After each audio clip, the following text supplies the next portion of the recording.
Afternoon, everybody. I'd like to call the Monday, October 21st, 2024 Finance, Audit, and Budget Committee to order. First item is Pledge of Allegiance.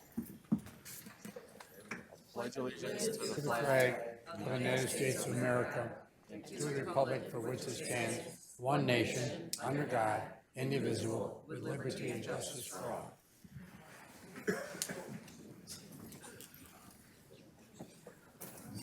Okay, next is adoption of agenda. Motion to adopt. Motion to adopt, Romano. Made by Romano, supported by Nard. Any changes to the agenda?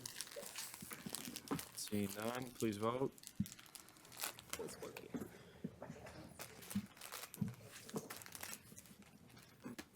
Motion passes 13-0. Next is approval of minutes dated October 17th, 2024. Need a motion to approve. So moved. Support.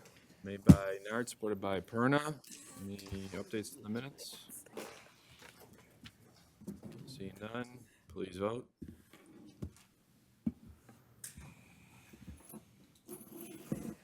Motion passes 13-0. Okay, next item is public participation. This is the first opportunity for public participation for those who would like to speak on issues on today's agenda only. There'll also be a second opportunity for public participation. Anyone from the public like to speak? Agenda items only. Going once, twice. We'll close public participation. Next is budget reviews. We got a number of budgets today, commissioners. I'll take a motion to receive and file items 6A through 6C. Motion by Nard. By Ganem, supported by Nard. First is animal control. We've got our chief here, Andasso. Afternoon, Jeff. Good afternoon. Good afternoon, commissioners. Thank you for allowing me to take some time. I'm just going to show you a brief clip of presentation on animal control and kind of where we stand today. But I also want to just take a moment to talk about the new facility. We did finalize the plans with our needs assessment with our architects. So we are going to be coming back to the board to show you those plans and finalize our next steps. So because I asked for 2 positions, I didn't feel like today was appropriate day to bring it to your, take time out of your day. I know you have a lot to do with budget. So Tom and I decided that we'll come back to you at another budget hearing for that. I just didn't want you to think that we weren't going to mention it. All right, so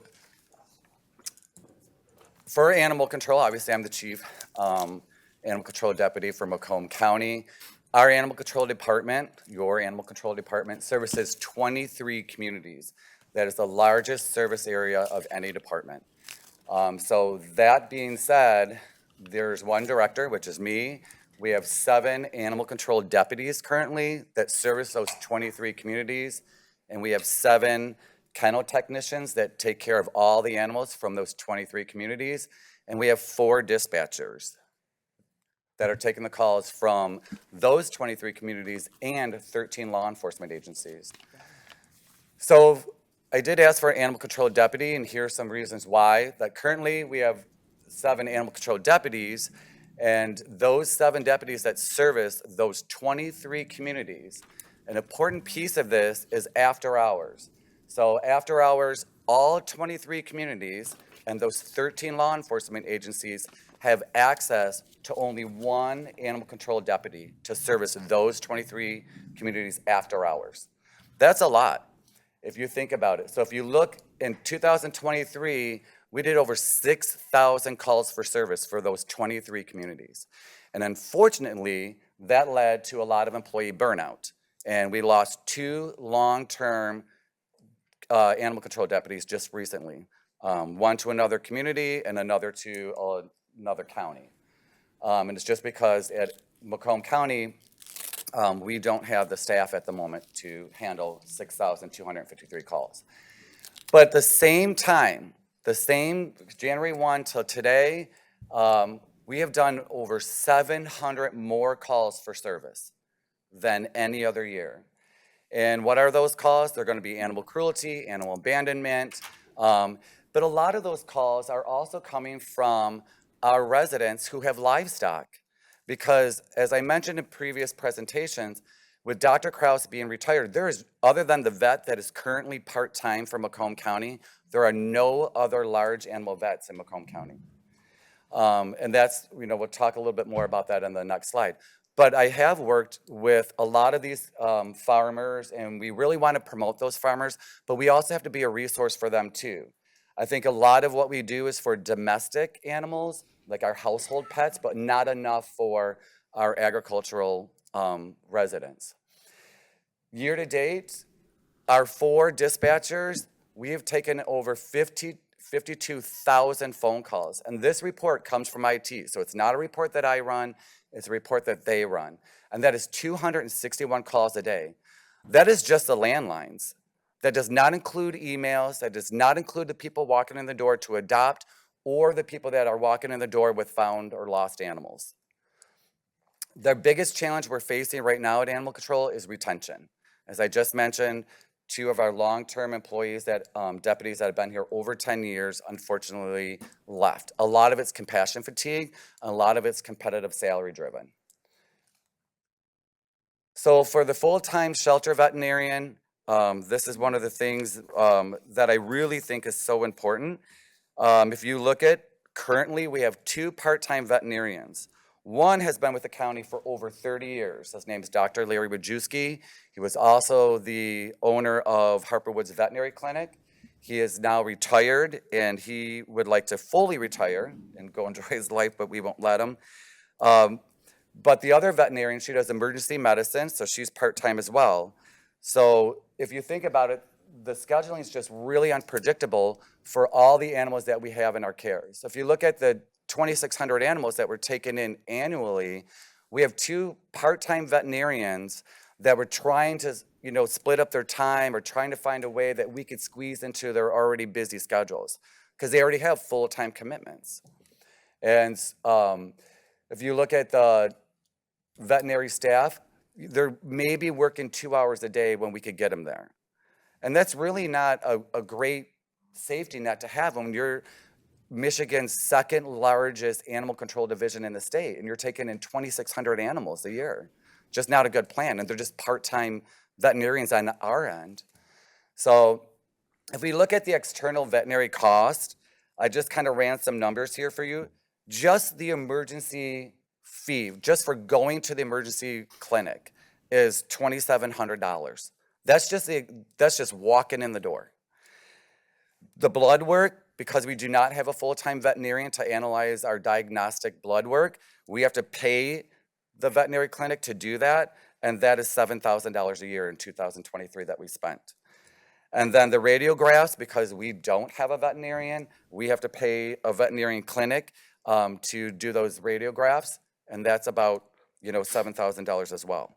Overall, if you think about after hours or animals that are in our care that need emergency care, after hours, on the weekends, on holidays, we're spending roughly $40,000 just in emergency veterinary care.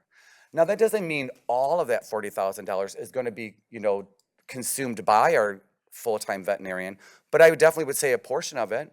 If we brought an animal to a veterinary clinic, say after hours, and the animal stable can come back to animal control, now we have a full-time veterinarian to be there to help us monitor this animal's progress. Currently, we don't have that, so the animal has to stay at that veterinary clinic. Currently, right now, we're budgeted for those 2 part-time veterinarians, $44,000 a year. If you think about it, that comes out to $88,000. So I feel like that helps offset some of that cost because it is a lot to ask for, right? It's $176,000 annually that I'm asking for. But I just hope that you see that there is a true need for it, right? And that it's not just this, it's not just something we'd like to have, but this is something we truly need. If we're taking in 2,600 animals and we're saying that out of those animals, we're spending over $40,000 just in emergency services, right? So I think that that's an important piece. And it's hard when we have our veterinarian that's been there for 30 years that would love to retire to really just kind of keep them hanging on because we don't have an emergency component in place. However, I think ending on a good note, it's important to think that, we were able to secure grants. We assisted 64 families in Macomb County with retaining their pet. That's why we call it the pet retention. So we helped subsidize all of their spay and neuter, all of their medical care, dog training, all kinds of things to help those pets stay in the home. So we divert them from coming into animal control. And I think that's a big number when we think about 64 families and a small department like we have as animal control. And hopefully that will change when we have our new facility. That's one of the things we'd love to do is more community outreach.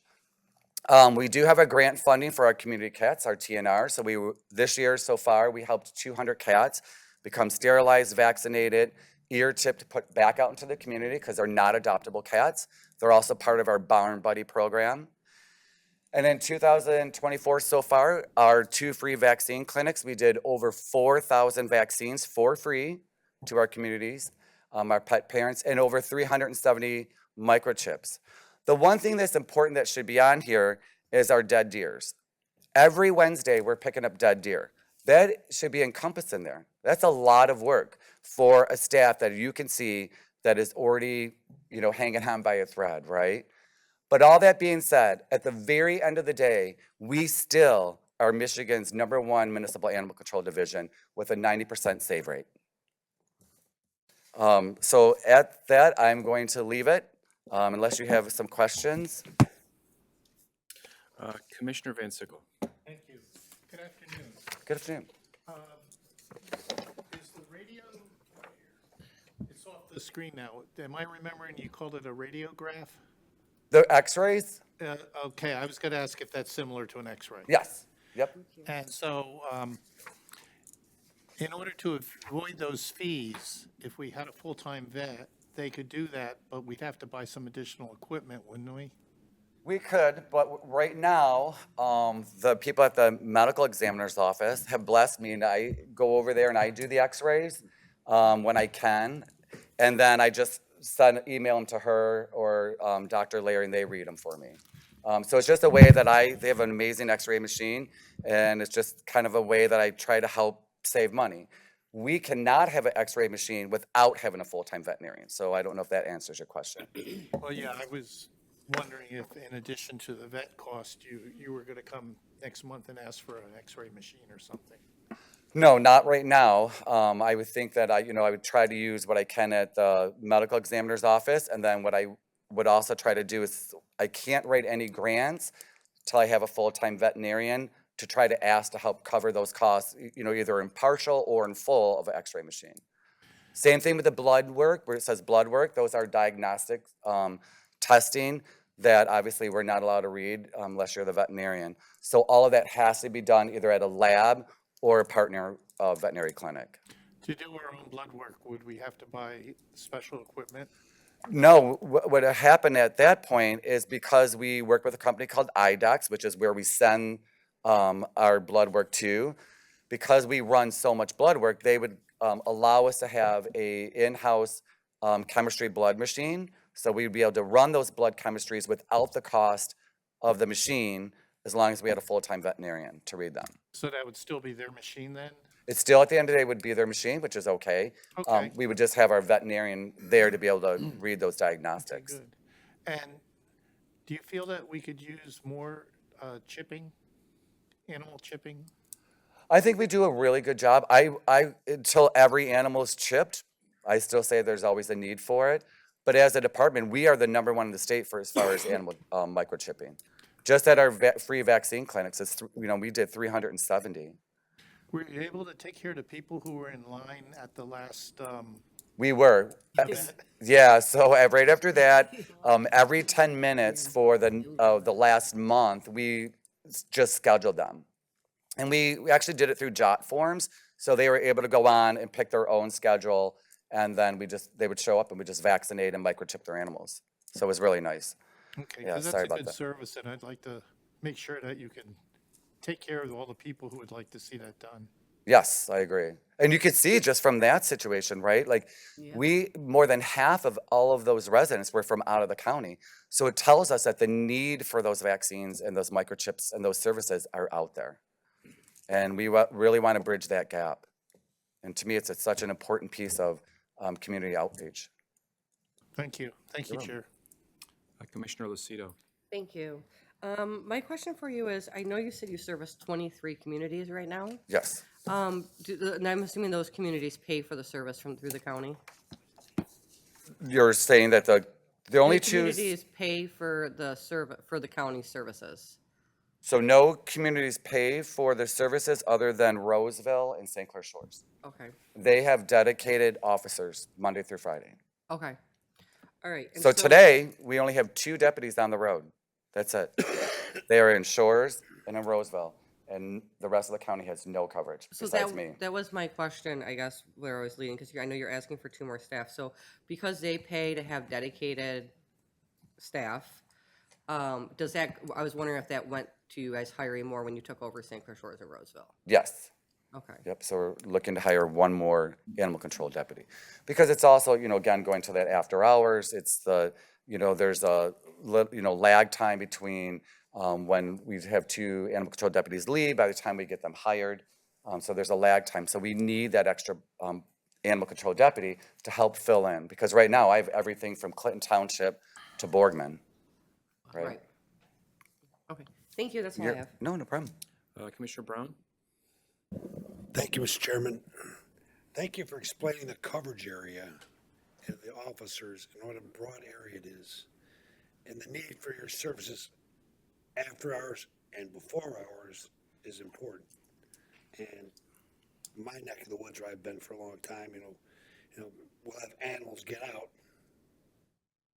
cows, horses occasionally coming around, and people don't know what's going on. Right? I got out one morning, had a little herd in my backyard, right? And people need who to call, need to reach out to, and if there's no one there to answer the call, it makes us all look bad. Correct. And so I'm glad I support what you're asking for, because it's necessary and it's needed. A lot of times on the weekends, people are out more on the Macomb Orchard Trail. People come across animals. One time I come across a rabid raccoon or something like that. It was, Right. people were scared, didn't know what to do. And so having that helps. Thank you. The live animals is very important. We need a live animal veterinarian for your department so that you can go there with authority and talk to these people in agriculture about the fact is the reputation is county only deals with cats and dogs. We got, bigger animals out here. It's a different whole set of problems and issues. Having that will add to your credibility in the North End when you go to respond to them, to certain people. Right. And that's an issue. We had issues a couple years ago, and you guys dealt with it really professionally, and I'm glad. Thanks. And also glad to see about what you're costing to contract out these vet services for, because they're very expensive, and so that's another good thing that makes the case. There's need out there, Commissioner, especially, we don't have so many large animal issues down in the south end, but we got them out in the north end quite a bit. Absolutely. And another thing that, I know every Wednesday it's like waiting for the garbage truck to come by. We've got so many deer out there, sleeping deer on the road that need to be picked up, and I can't imagine you guys can't keep up with it. There's just too many. Correct. There really is. By the time every Wednesday comes, there's at least 20 to 25, dead deer that are in this box that we go get. And an important piece is to think of all of those deer, not to be gruesome, coming back to animal control. So then we have to be very mindful of eagle because we only could incinerate them at a certain pace. It's overwhelming, but you got to make the use of what tools you have. And right. We have an amazing team at animal control. But often when I'll call them in, or people call me about it, most of the time your staff already has them identified. So I appreciate kudos to the team you have there for getting the reports in and getting them picked up eventually this week or next week. Sooner the better, obviously, but you only can do what you can do. So Thank you. I appreciate it. I appreciate your request, and I think this gives a full picture of what's going on out there and the need. So thank you. Thank you. Thank you, Mr. Chairman. Commissioner Nard. Hi. How are you? You made me tired. Right. I'm tired. So do you cover the whole city of Warren? No, so the Warren and Sterling Heights and East Point are 3 cities we do not provide services to. We just help them. We give them Because Warren has their jurisdictional. own service. I'm sorry? So I was listening to Commissioner Wallace said Warren has their own service. Correct. So I was just wondering, because I know some people, I know in my area, they love their animals. And so I didn't know, I wasn't for sure if we had our own or if they were supposed to call this, because I knew you. And so I had told one of the ladies to call you. But I know Commissioner, Chair Brown said that we don't get the large animals, but we've been seeing deer down by 10 Mile, and I think one even got down by 9 miles, so. Even by your GM Tech Center right there in Van Yeah, Dyke. we've been seeing that, so I mean, I really commend you on what you're doing, and you were very modest in what you were asking for, in my opinion, just because I have a niece that is a veterinarian, so you're doing an excellent job. I had to say that. Well, thank you so much. I appreciate that. No problem. Commissioner Perna. On your wish list, what would you like to bring in-house? Like my ultimate wish list, or or just what we're covering today with this budget? Today. So if I had my wish list, I would appreciate the animal control deputy, the addition of one more animal control deputy, and the veterinarian. So the blood testing, you do some testing, but then you send some testing out, correct? Correct. But another aspect of the veterinarian that's really important, that I want to make sure that when we walk away, we really understand the importance of that veterinarian, is think of all the people who are financially struggling right now that we see at those vaccine clinics, right? While we're giving out those 4,000 vaccines, we would be able to treat those minor things, not a lot of things, but minor things, ear infections, eye infections, skin irritations. We would be able to do minor things for the public, and we would be able to secure more grant funding with a full-time veterinarian, allowing us to do more profound impact of community outreach. The veterinarians we use, this is their private practice, but they're on call with the county. Currently, yeah, she is a member of a emergency veterinary clinic. So we call upon them after hours if needed. Correct. If we had our own veterinarian here, what would cost savings be? Well, we would call her or that veterinarian that would be on call and say, listen, this is what happened. We have a dog hit by a car or any animal hit by a car. You need to go to the emergency vet. But a lot of times it could be we're doing an eviction and, we have an animal that just, maybe looks like it has upper respiratory infection. And this is shelter medicine too. So kind of keep that in mind. Unowned animals do not fall under the same category as your owned pet. This is shelter medicine. So we'd be able to call, we have protocols in place so we could start medically treating it. She could say, give it fluids, put it on antibiotics. I'll be there in the morning, or I'm on my way in. Think of every cat hoarder situation. So whoever's in Chesterfield, we can talk about that. We did three cat hoarding situations.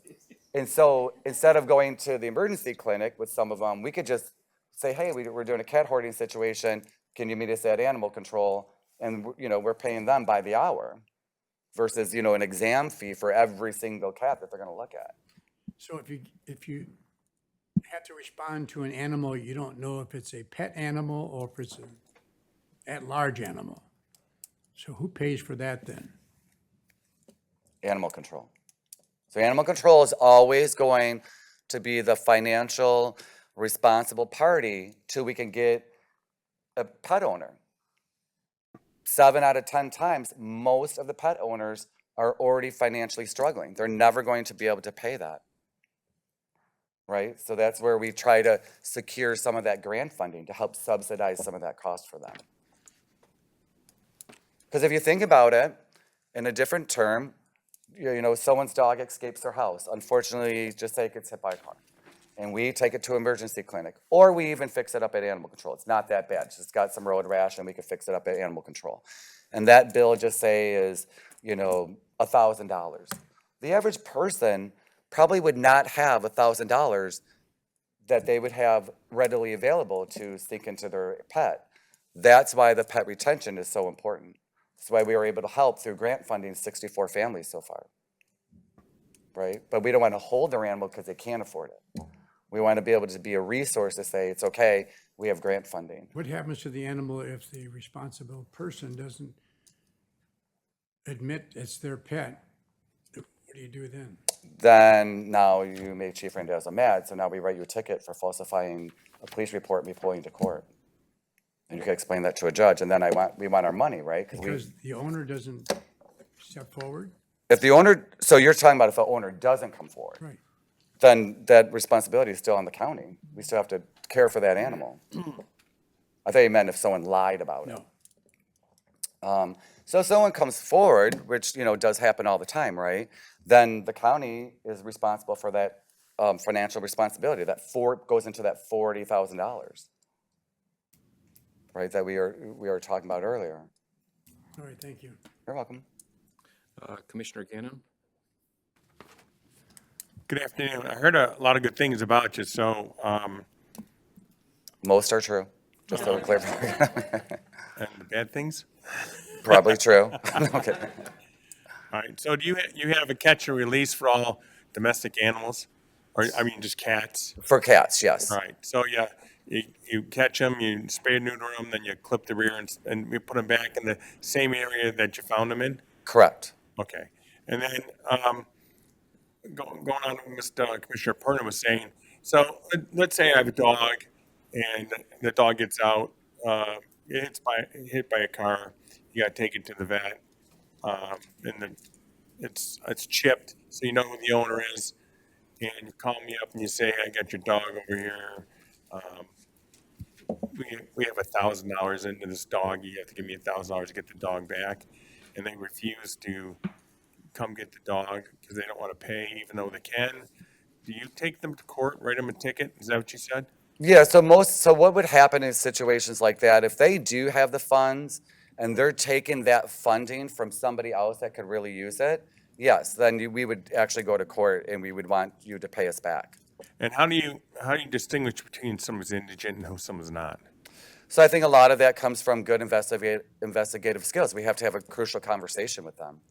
Most of the time, people are going to be upfront with you, right? We're going to know whether this person has any money, can they use, because there's different types of pay that they could use. There's called scratch pay. Do they have pet insurance?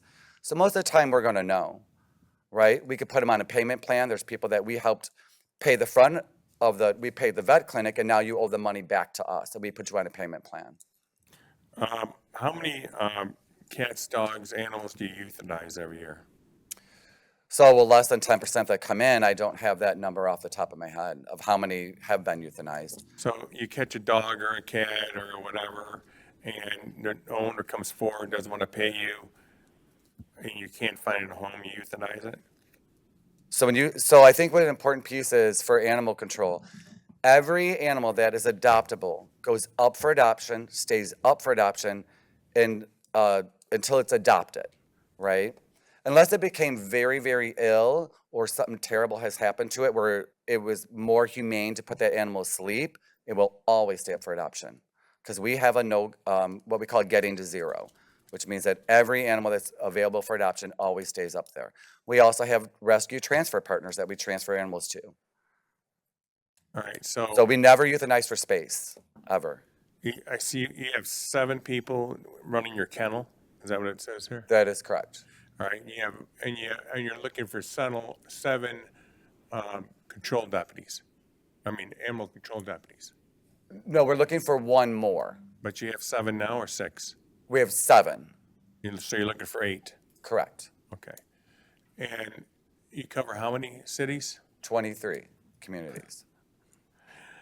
Warren's got 4 and they only cover 1. Right. When I was at Sterling, we had 3. And where do you get the food allowance from? Is that also, For the animals' food allowance Yes. is part of the budget. or is it, you get any grants for that? No. No grants for that at all? And like up in Sherman's neck of the woods, you find a cow in the road, what do you do with it? Comes back to animal control until we can find the owner. Do you sell the cow? Never. What do you No, do we with have to it? find a farm to take it. You find who? A farm. But most of the time when it's livestock, we know who that livestock would be. So Funny they fact, branded? last night at like 9 o'clock at night, Undersheriff Darga called me. She had a chicken in her yard, so we went out and got that chicken.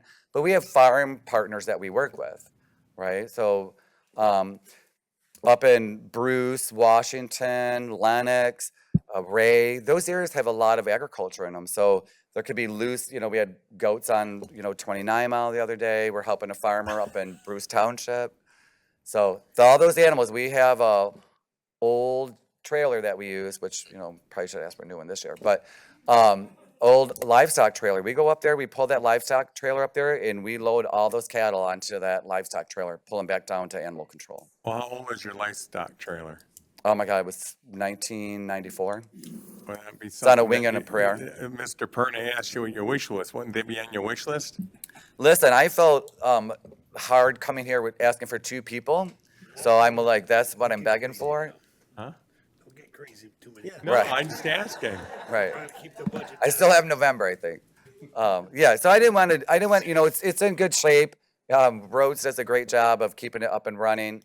So in all honesty, I didn't want to come here and I really wanted to ask for things that I truly, truly needed. And that's why I did the presentation for you today. So it helps shed some light on, we really do need these. Can I live a year or 2 with that livestock trailer? Absolutely. And in most cases, I use my family's. I have a big 10-horse livestock trailer that I use. So I can always get away with something, right? And I know a lot of people in the farm industry and the animal industry. So most of the things I could probably get away with, but definitely not having a full-time vet or another animal control deputy. All right, like I said, I heard you're doing a good job, so keep it up. Thank you very much. I appreciate it. Commissioner Zinner. Thank you, Chair. In the early part of the year, we always have to talk about rats and whatever. Are they under control now this time? The of year? rats? Is it different? Wasn't there a problem in the lower part of the county? Yeah, so I think there's some communities in St. Clair Shores, Roseville, I think, some other parts of the community. I think rats, unfortunately, are probably going to be one of those rodents situations that we always have. And whenever we see road work, especially if it's going to be sewer work, you're going to see a lot of rats. And that's just because most of them are going to live in the sewer system or, make their tunnels in that area. And that's where our big problem with leptospirosis comes. That's why we do the vaccine clinics, because it's one of the problems that they have. And I thought you might say, no, there's not going to be that many this time of year, but that's another explanation. No. What is your max amount of animals that you think you would have? Is there Like in an emergency or any given day. So I think an important piece when we talk about what is your maximum capacity for animals, a key phrase to think of is capacity for care. You have 7 people caring for, they're going to care for 2,600 animals a year. One person should actually only be caring for about somewhere between 50 and 20 animals. That is set by the Americans of Veterinary Medical Association. That's what they say. Obviously, we're way past that capacity, but it's because we have an amazing team at the moment. But that doesn't mean that that amazing team is always going to be there, that's going to continue to work in this capacity. And that's an important thing. That's why we're here today, talking about we need, you have 7 deputies right now that are working, doing the work of 23 communities. My next question is, I would assume that you're having more people drop off their animals because they can't afford them. Right, so if we go back, as we said, in same time in 2024, same time as 2023, we've already done 700 more calls. That's why we need the need for the deputy. Those calls are for animals being abandoned. Those calls are for animal welfare checks, but it's 700 more runs that are being placed on 7 deputies. And what you were saying in the very beginning, my uncle, a long time ago, I was a teenager, when we would go up and visit in the family, he was a veterinarian. He would see, people would have all these cows and dairy cows and everything. And one day, he said he was going to go to the hospital. It was a small community. He was on the board of whatever, all these different boards. And he said he had to go take a x-ray of a cow. And I said, oh, where did you do that? He goes, well, in the hospital. Don't you think, know that that cow's as important to me as a person is? And I said, oh, of course. So it really isn't that totally uncommon. Well, and if you think about a lot of farming that we have going on, we're helping a family at the Bennett farm. That farm's been in their family since his grandpa, and this gentleman's probably in his 80s, and unfortunately he had a stroke. But, we went up there, we helped load his cattle onto trailers, get them up to the Croswell livestock auction. Just really try to help out because, again, we're doing a lot for companion animals, dogs and cats in the home, but we got to really also not forget that we have a lot of agriculture out there that we don't want to leave behind either. I think it's all good. Thank you, Chair. Thank you. Commissioner Kraft. Thank you, Mr. Chair. Hi, Chief. How are you? So one thing you didn't mention in your slide presentation is something that's listed in the capital plan, and it's $75,000 for outfall repair for the current facility. Is that something, speaking earlier, you just touched on the possibility of a new facility, hopefully in the next few years in our future. Years? We're talking like next year. Even Right. better. Right. Great. So We need that it. leads me to, with this repair, is this something that, I don't know what the plans are for the potential new shelter. Is it going to, would this tie into that? It's going to tie into it. So one of the things we're kind of looking at is taking that, if it was the 75,000, is, how, once we present it to the board, how long, would we really be able to do a lot of crowdfunding to really get that facility off the ground and running?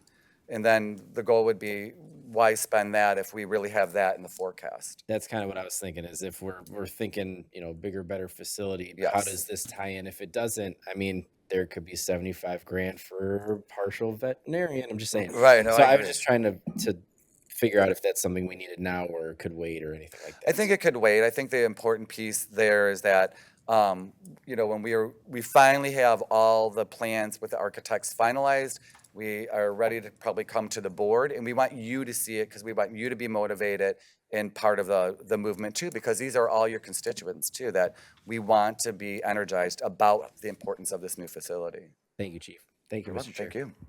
Commissioner Hall. Thank you, Chair. Chief, I think you're doing a phenomenal job, and Thank you. I'm not going to get crazy with this suggestion, but you had indicated you were going to come back later and look for the full-time veterinarian. Did I hear that correctly? No, I'm begging today for that full-time veterinarian. I was going to come back with talk about the new facility. Okay, because I thought I heard you when you started off saying I really didn't want to address that issue today, but the presentation addressed the whole issue. Do you realize about 70% plus of your budget is personnel costs? So you're doing a phenomenal job. Right. So I have gray hair though, like. Not as much as some of us. Right. We had kind of established a policy through our finance chair that if we're gonna add it one place, we should look at where we could equalize that through another department. And hearing that the part-time veterinarian is in this budget, is that what I heard? It's in our current budget, the part-time. Okay, And that's where our struggle is with the part-time veterinarians, because the one is retiring and, that's been with the county for 30 years, plus they owned their own practice. The one we also have currently that we're trying to help share the schedule with, she is full-time at an emergency clinic. So the problem comes in is we're looking for a full-time veterinarian to actually be a county employee and employed with Macomb County Animal Control. and that's built into this budget, the full-time, Correct. correct? Yes. Spiegel's saying yes back there. He Yes, kinda yeah. hesitated. How long do you think it would take if you posted the job tomorrow to get one? I have already worked on that. So as soon as it was posted, January 1, I probably would have a new hire. Great, thank you very much. You're welcome. And again, So I've been thanks for all you do. hopeful. So Yeah, that's all I have, Chair. thank you. Commissioner Romano. Thanks, Chair. Hi, Jeff. Hi, how are you? Good. Better than you than when you are today. Right. Jeff, how many volunteers do you have on a daily basis? I was there, we were there for that tour that you gave us, and not to put words in your mouth, but I think they were all over the place. How many do you have? So I think on a daily basis, we probably have around 10. So we're really fortunate that, we are starting to have a really nice, robust roster of dedicated volunteers. Not trying to take away from what you're looking for personnel, but I do know that a lot of volunteers always show up every day, so we're not counting them because they're not paid personnel, but you do have personnel there.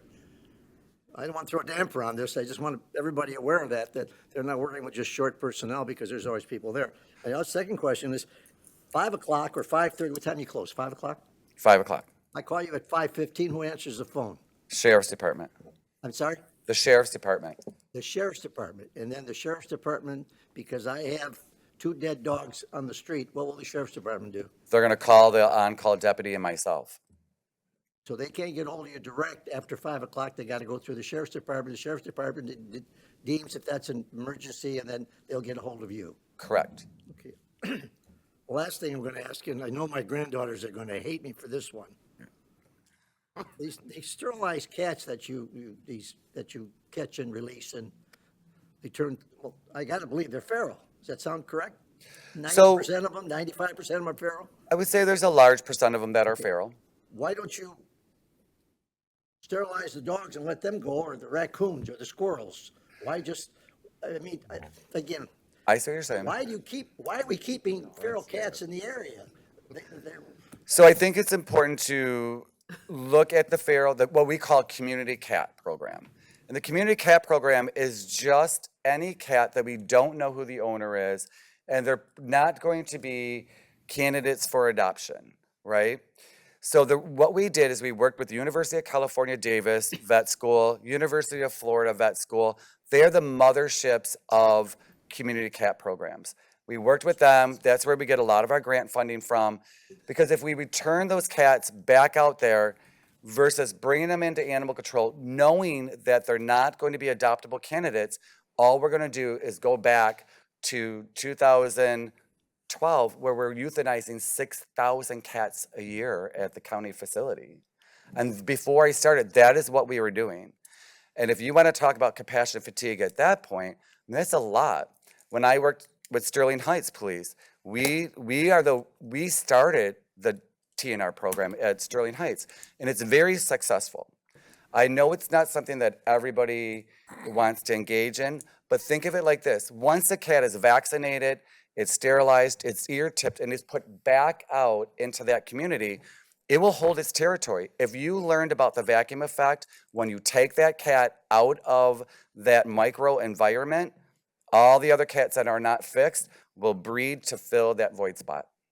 And that's research. There is more research on TNR than probably anything else I could think of, including vaccines. What's the cost to euthanize a cat? I'm sorry, what's the cost to sterilize a cat? So right now, to sterilize a cat is around $25 to, I would say, $50. And that's what the vouchers cover. Yeah, I know it sounds heartless. Please bear with me, Jeff. I know. I like animals. I like you. I'm an animal lover. I love I cats. know. Well, It's not what do they easy. do? I mean, you let them loose. All they do is eat birds and maybe mice. But what good do they do to the community? I don't understand why we're keeping them alive. If they're feral. Only if they're feral. Now, I'm not talking about just a stray cat you pick up. But think of community cats as not just feral, right? If we think of community cats are just cats that we don't know who that owner is, cats are more likely to get back home if they escape the house if we sterilize them, vaccinate them, and put them right back where we found them. Who feeds That them, cat, Jeff? huh? Who feeds them, these feral cats? Well, you don't even have to feed them, right? Those cats that you see outside, most of the time, they're doing well. If you look at their body condition, their body scores, their profiles, they're doing good. If you look in Roseville, Warren, St. Clair Shores, where they kind of have a robust TNR program, they do not nearly have as much of a rodent problem as other communities do. That's a good point. Excellent point. Didn't even think about that. I mean, I captured 2 of them already. Sterling Heights have got 65 And you know I'm always each here to help cost you. me, but that's okay. Don't mind. And I'll help you. You know that. That's all I have. No, again, Jeff, the same thing. I want to get back accolades. You guys do a good job. Thank It's just, I just wanted them to see the total picture as far as personnel is concerned, that you do have a lot of volunteers. That's all I have, Chair. Thank you. Thank you. I got 3 questions for you. First one is your capital outlay for $20,000. What's that for? I actually don't have my budget in front of me. We have a finance director over here. They answer those questions. I'm just here to talk about animals. I think, Commissioner, I may have to get back with you. So it's just 20,000. I don't know. We'll get back with you. It says give to Chief Randazzo, I think. Oh, no, I guess we have to get back to you because I can't. I'm guessing some sort of You can equipment, get but I back to don't us, know. that's fine. Yeah. So two other questions that I have, actually, they've already been brought up indirectly. So the first one is the new facility. So you don't want to talk about today, but last year in your budget, we had slated $3 million in general fund dollars going towards a new facility. You're under the assumption that we are doing this next year, but there is no longer that request in the budget or in the capital improvement fund going forward. So is that something that those funds are being raised 100%? Because $3 million is larger than your entire budget for this year. So we really need to know if that's going forward or not. So I think that's a bigger talk that I'm going to have with the executive office to see how they want to go forward with that piece. Because my understanding was that we were going to present something to the board, I think, before the final full board, was my understanding. Okay. Well, I think we need to have that conversation because we're looking at the budget and I agree with you. there's no $3 million in this budget. Okay, So, and I definitely agree with you, and I appreciate that. last question is in regards to Commissioner Ganem had brought this up in regards to charges for your services. I actually asked this question last year in regards for charges for services, just in regards to individuals that get a pet and then realize what the true cost is of having that pet, and then they can't afford that pet. Inadvertently last year we discussed how does animal control handle that, and it's kind of on a case-by-case basis. So looking at your numbers again this year from last year, I'm looking at your charges for services, and they're exactly the same number. So are we under the assumption that it's still a case-by-case basis, and we're charging who we want to charge when we want to charge them? So you're talking about the fee schedule, like how much we're charging the You community? have a line item for charges for services, it's $117,000. That's what you're bringing in on the revenue side for your services. Correct. Correct. So I would say we kept all of it the same. So I don't want to increase cost to our pet, our pet owners, because like I mentioned earlier, in most cases, people can't even afford to pay those impound fees. That's why we do the vaccine clinics for free, because I know that in most cases, people probably only can afford the dog license. So I don't think, if you look historically, I've never even raised the cost for the licensing. And it's just because I think for most people, I think right now they're just financially struggling. Commissioners in our second round. Thank you, Chair. Jeff, when you're out in the public with animals doing all this, do you, and you probably have said this before and I just don't remember, do you have charts or information that you give to people when they're going to purchase a pet or take a pet home so that the people are aware of exactly what they're going to pay for during the year and the next year and what can be a cost to them? Yeah, so that's a really good question. We actually have a handout. So we talk about decompression time for that animal, how it starts, to 3 months. And then we have them fill out an application and it talks about, so we could have those crucial conversations. Do you know how much this is going to cost you? Did you really think about this long term? Not just in food, but veterinary bills, right? Heartworm prevention, flea and tick prevention, all of that adds up. And did you really sit down and think about that? So we have those conversations and we always give them a handout. It's actually in their adoption folders too. And we go through the whole thing with them. The good thing about adopting an animal from Macomb County Animal Control is most of all of that the sterilization, the diagnostic blood work, all of that's usually done. All the vaccines, it's usually done, and that animal is good usually for 1 year. So it kind of gives you a little bit of buffer to help save some of your money so that that through this crucial conversation, what to expect next year, and maybe start working with your veterinarian or maybe start a savings plan. Thank you, Chair. Commissioner Hall. Thank you, Chair. I want to follow up on the question you asked. We approved the $3 million in 2023. Is that correct? For the animal shelter?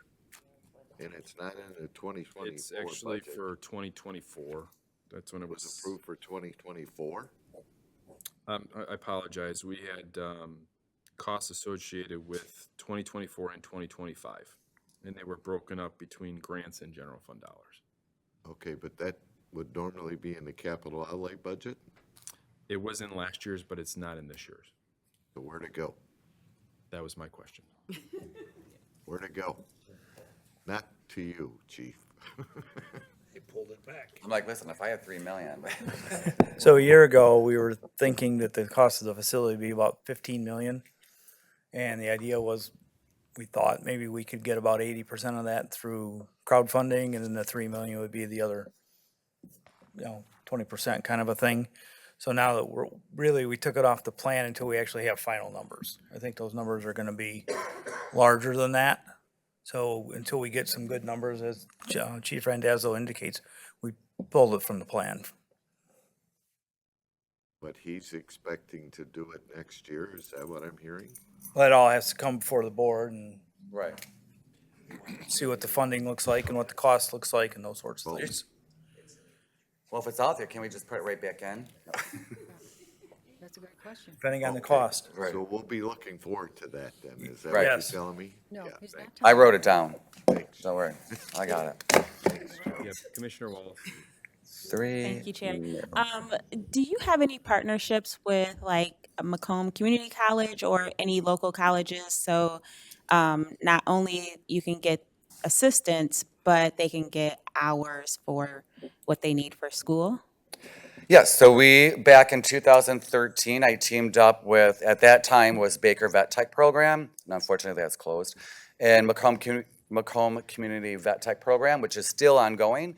So they, we give them, they get to take our animals into their program, which is a good teaching experience for their students, and then all of that medical procedures are done at no cost to the county because it's all done through grant funding for them.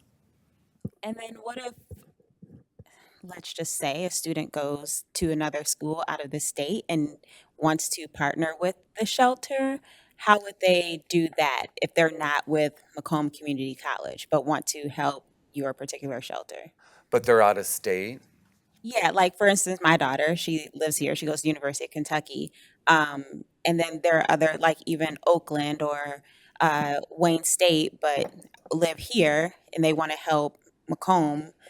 How would they go about partnering with you? Because they would have to be in your facility. They can't go to Macomb Community College and do work with them. Oh, I see what you're saying. So in that case, then they would have to volunteer. Just fill out our volunteer application or come talk to me or Lori Hampton, who is our volunteer coordinator.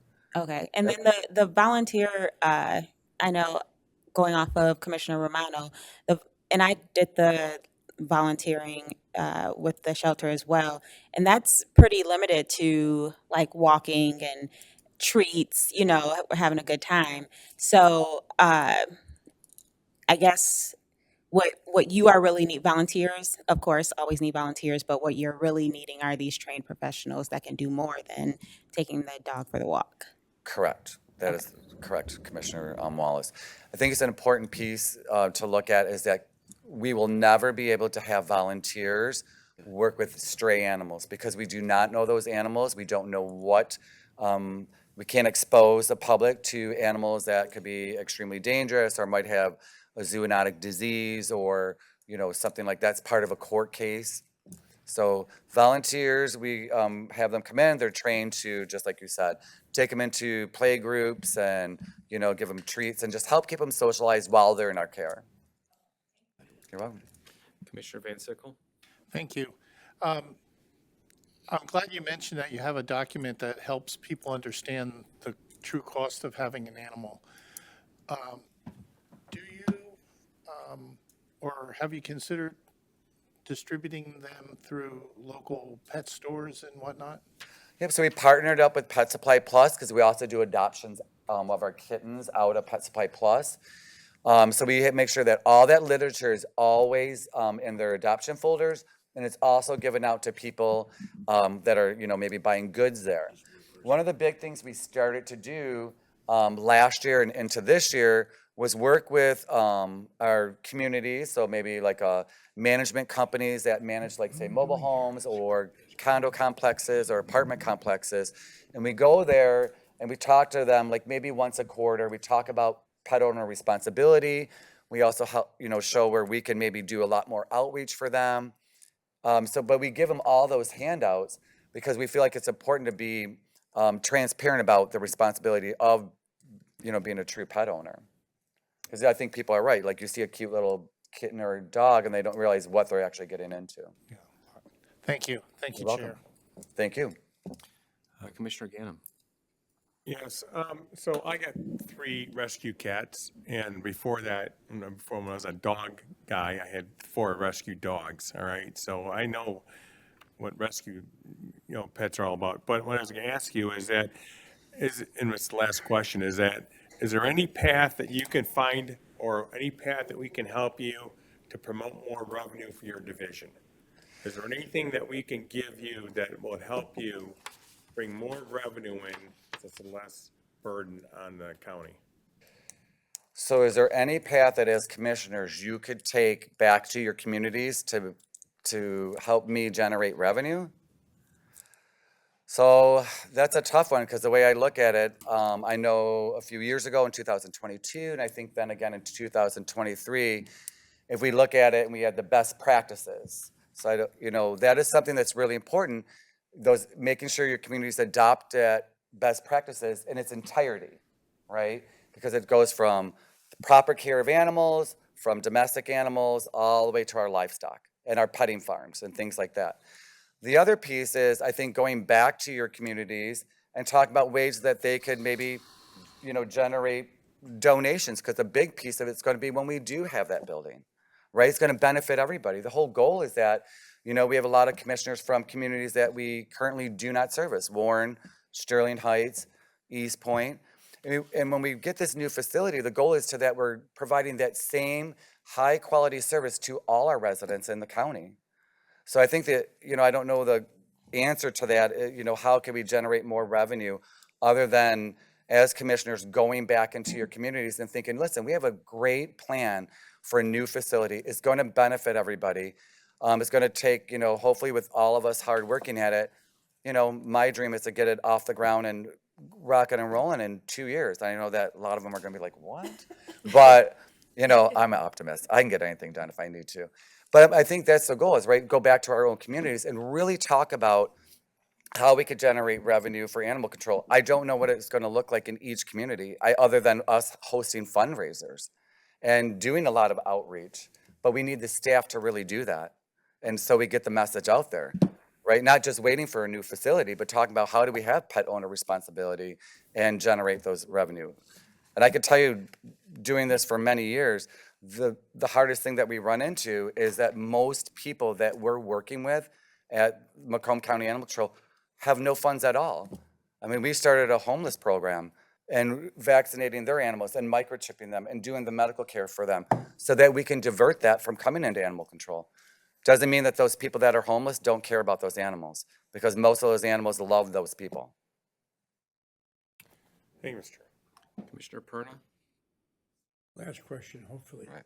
How many families that you interview that come there to adopt, and once you share the responsibility, how many turn you down for adoption? I would think turning us down, I think, deciding like this isn't a good time, I think is not that many. Because I think when most people hopefully did some sort of research by the time they got there. Because we try to really steer clear and really have those crucial conversations with people when they're doing something spontaneous. We see that a lot around the holidays. Oh my God, I want to get my kids a puppy or a kitten. And it's like, well, wait a second.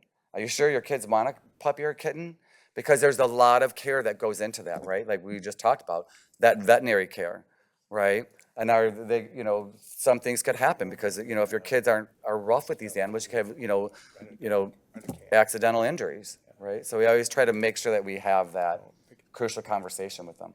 Macomb County Animal Control is not a place you could just walk in and be like, I want to adopt an animal, and then we just hand you an animal. I've learned over all the years of animal science that that would be a really bad practice. We want to sit down and talk with them. We want to put them in a room and see how they interact. Does this animal like you just because you like that animal? How many animals are returned? How many animals are adoption returned? So I would say that that number's low. I don't have that off the top of my head. You know, I would say that number's low because most of the time we do a really good job at, I think, placing the right animal with the right family. And if that family's experiencing something that's negative, well, that's where our pet retention grant came in. So we could go back and we could say, hey, we got some funding, grant funding for you. We could do, you know, work with a trainer. And, you know, it might just be something that they are struggling with because they don't know how to train their dog. So I would say the number's pretty low because, like I said, 64 families we've helped so far. All right, thank you. Yeah. And I think an important piece to look at is that how passionate all of you are about animals too, because we literally have talked, when we think of all these departments, we've talked a good hour about the importance of animal control. And I think that's an amazing piece when we look at animal control and how it affects the communities that you represent. I'm reluctant, but I will. Commissioner Romano. I'll leave you with these two statements, all right? Okay. One is, I know that you'll accept volunteers anytime they want to come down here to help out, because you can always use the help. And the second thing is, if you find a cow on the road, call me, I'll come pick it up for you. All right. I told him I that. think he's got I'm writing pretty it good on down. That's all I got. Thank you, Chair. Cow. Here we go. Loose cow, Got it. Commissioner Romano. Done. Done. Thank you, Chief. Thank For you. all answers And to I all the appreciate questions. all That's of you. Quite a bit. Thank you. Okay, next is Health Department. This is budget pages C37 through C40. Well, Brian's I'm sorry. gonna walk up and say Yes. we're gonna talk longer about the dogs than the health. That's what's gonna happen here. Andrew, good afternoon. Good afternoon, Commissioners. Should I start with my wish list? Might as well, everyone else is. We'll picture you. Right out of the chute. He loves cats too. And dogs. More of a dog person, but cats are okay too. Good afternoon, Commissioners. We'll start off, if it's okay with you, with Health and Community Services, and then I'll go into the Health Department budget, and then I've also got, obviously, after those presentations, the rest of the Health and Community Services departments that are here to talk about the great work they're doing in each of their respective departments. So you're gonna C40, is that where you want to start? Yeah, Okay, if that's okay, C40, Commissioner. C40, the general fund for Health and Community Services, the intergovernment revenue there is due to a regional housing partnership grant that we took on as the lead in Health and Community Services. So we continue on to try to lead that initiative of affordable housing and tackling that initiative here in Macomb County and leading that for our county. That is a MSHDA-funded grant that is from the state. And it is also going to continue on until next year as well, in the amount of $170,000. So that's why we are budgeting for that. The big difference from expenditures from this year to next year is that we consolidated a communication specialist position from the Health Department and moved that into Health and Community Services. This is a part of the ongoing need to really beef up communications and support our departments. We are going to consolidate that into the Health and Community Services Department so it provides support for all of the departments that fall under Health and Community Services, which I think is a great resource. It also allows for consistent approach to communications through our communications team at Health and Community Services. There is obviously a supply and service line change as well. This is in regards to money being moved from contractual service to supplies and services to do a housing needs assessment that we are planning to do, which is something that's been identified in our regional housing partnership work as a need in the county. So we will plan to do that early 2025. Right now, we are putting together requests for quotes, the RFQ process, which we're very excited about that, to get that data back and really share with you all in your jurisdictions about really what our data is showing us in terms of housing needs. So something I'm looking forward to providing all of you in the community for that data. And Health and Community Services, we continue to tackle initiatives like One Macomb and doing outreach in the community.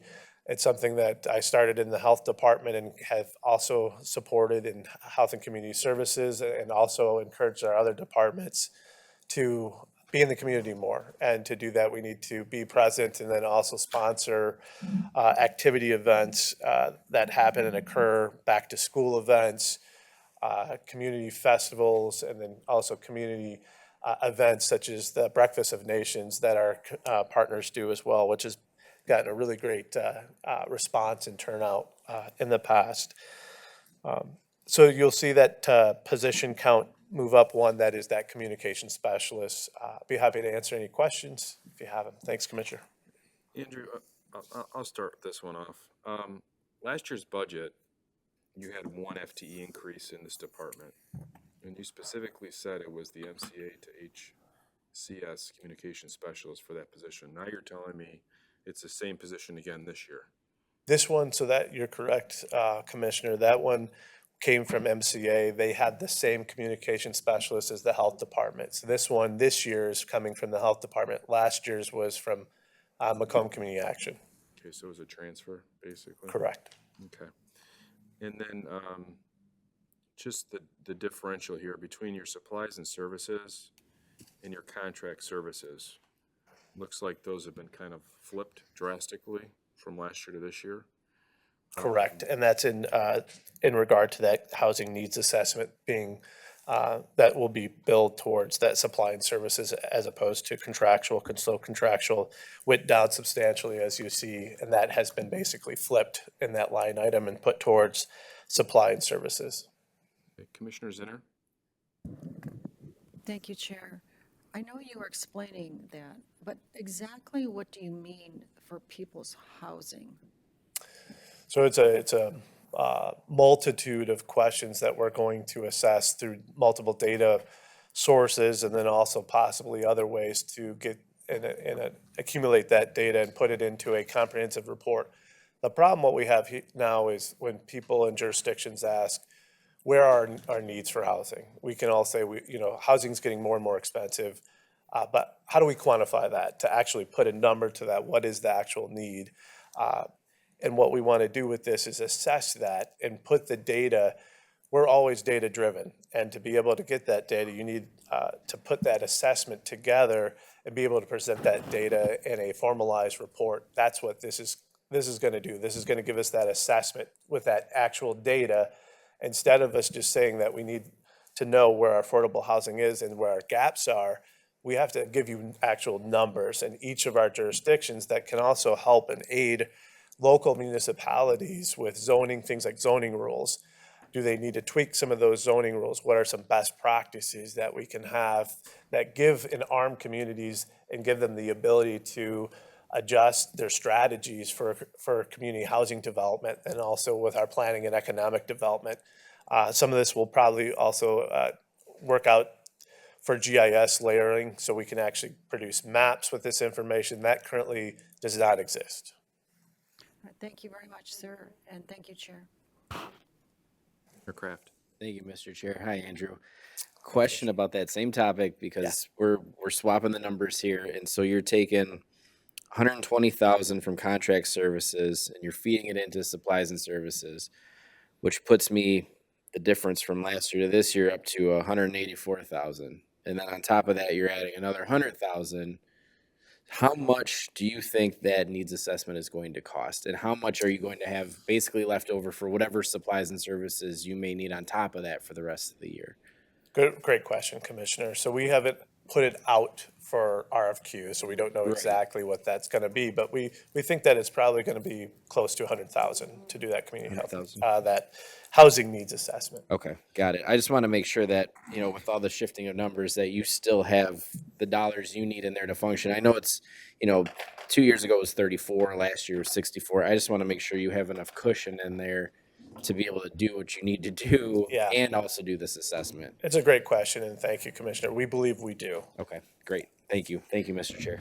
Commissioner Brown? On this housing study, who asked you to do the housing study? That was something that our housing partnership Partners, which is around, it's now grown over 70 people and consists of community agencies. We have representatives from a lot of the local municipalities, cities and townships. We also have different housing support shelters that are on that task force, and they requested that this is a need. Didn't this come from the state? Isn't the state of Michigan pushing this initiative? I think they are, aren't they? They're pushing the affordable housing, regional housing plan. They are not necessarily pushing the assessment part of Because they piece of need this. data to put something forward. So they're using us to get the data for them. Yeah, Why don't they well, pay I us? think we need our own data, and what's driving that is our I local understand partners, I right? understand that, but they want the information we're gonna collect. So why don't they pay us to do it? Well, essentially they are with that 170. That's that grant for regional housing partnership grant that we get from the state. Because the county has no ability to zone. Correct. Explain who the members of this committee are on that housing task force. Because, I mean, the county doesn't have any zoning authority. We can provide information to our locals. Correct. We are not, that Who committee, are local communities on that committee? Somebody from the it's Township local, Association? local planning offices for our communities. So you have townships and cities, and we don't have all of them, but large municipalities. We have East Point, Roseville, Sterling Heights, Okay. Warren, quite a few others. Any other townships? Yes, yep. I believe Clinton Macomb Township, Township, Washington Township as well. Okay. All right. I can look and get a list to you too, Commissioner. Okay, I didn't realize it was so advanced, so, all right, very good, thank you. Commissioner Wallace? Thank you, Chair. For the assessment, are you guys, or will it consider or count the unhoused community? Yes, it will. Okay, thank you. That's my only question. It's a good Commissioner question. Graham. Thank you, Commissioner. Yeah, I see that you in 2022 you had one employee, probably director. Then you went to 6. Now you're on 7. But you have no revenues. Well, you just picked up some revenue for this year and next year. But are you going to sell these services when they call up and ask you these municipalities to do any type of services for you? Are you going to sell those services, make them pay for those services so you can generate some revenue? No, we do not plan to. No plan to? Do GIS generally.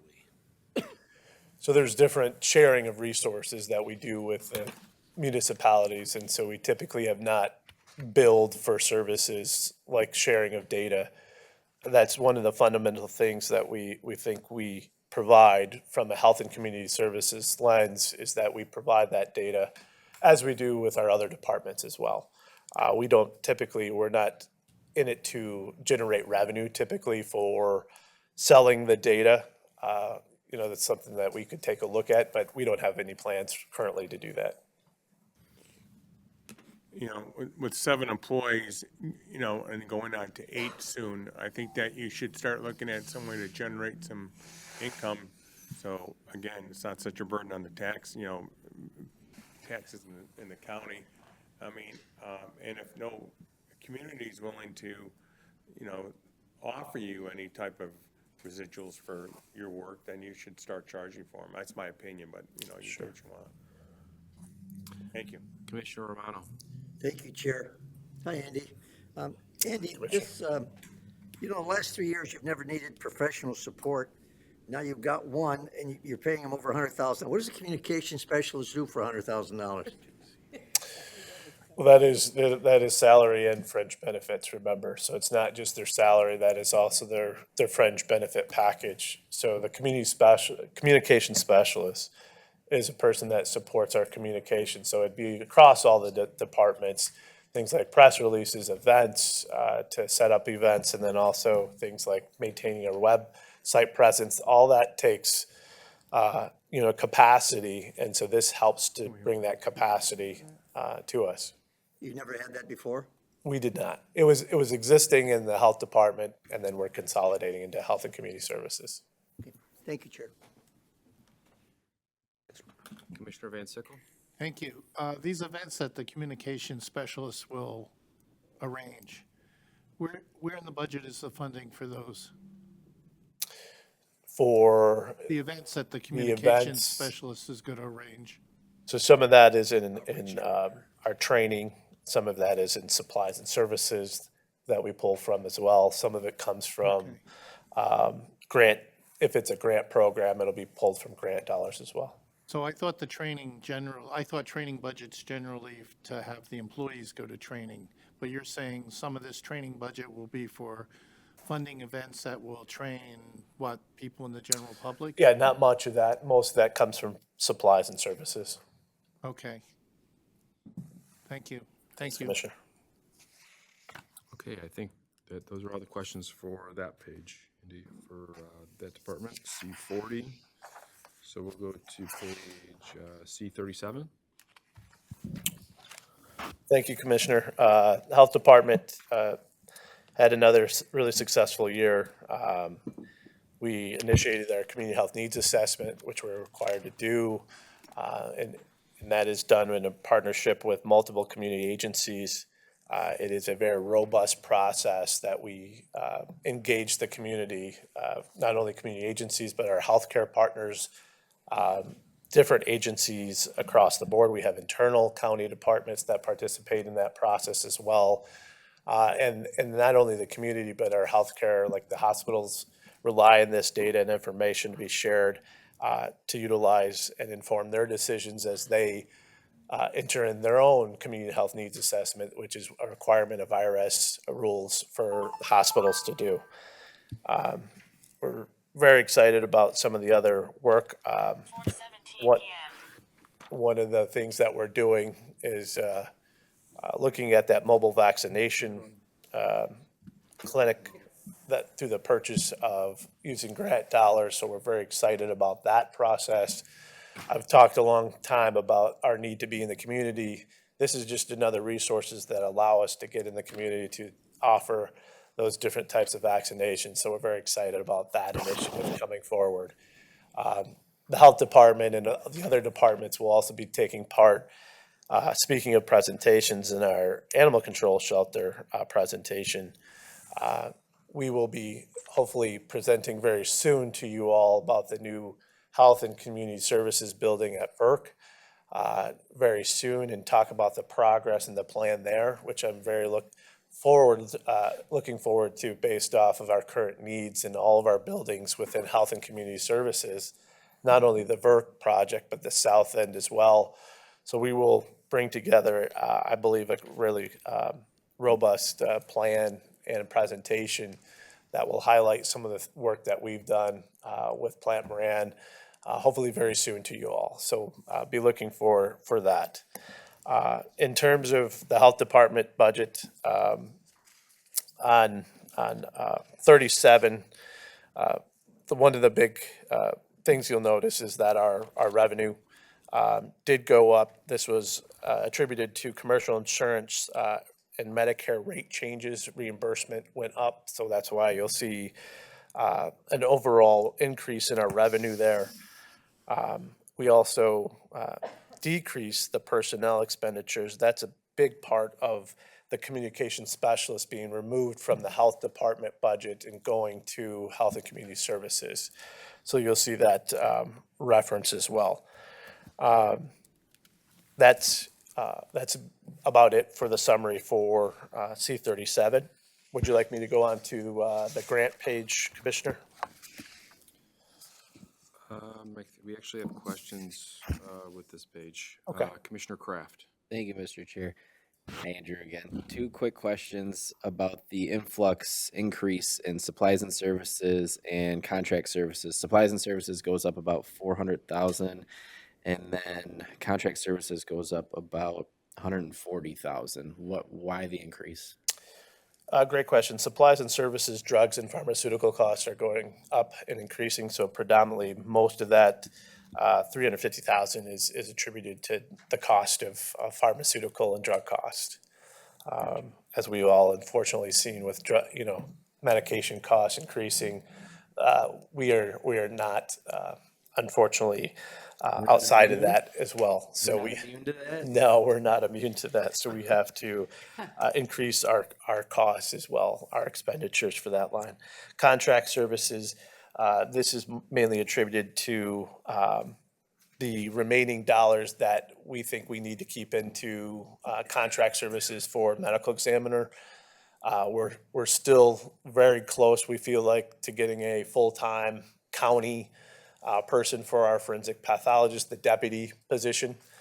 But until that, we want to make sure that we budget it appropriately for expected potential expenses in that line. Perfect. Thank you, Andrew. Thank you, Mr. Chair. Okay, Andrew, first question. You mentioned the VERC. Last year's budget had a $72 million budget for this year for that building. In the current plan, it's zero. So it's, in our budget, I don't believe that was, the 72 million, was that in our budget, Commissioner? It's in the capital improvement plan. So it's not listed in the current year, in the current one that we're looking at. So we should have pretty close to, Steve, I don't know if you want to. The same scenarios with the health, the animal control building. Till we get some final numbers and design, more solid numbers, we just pulled that from the plan. So Steve, that's $75 million. I mean, there's got to be some type of earmark for us to just say it's going to cost X. To leave those blank in the budget seems pretty risky, in my opinion. We're in the process of finalizing some numbers. It's going to be fairly significant, but we're trying to get more solid numbers for these big projects. Okay. Thanks, Steve.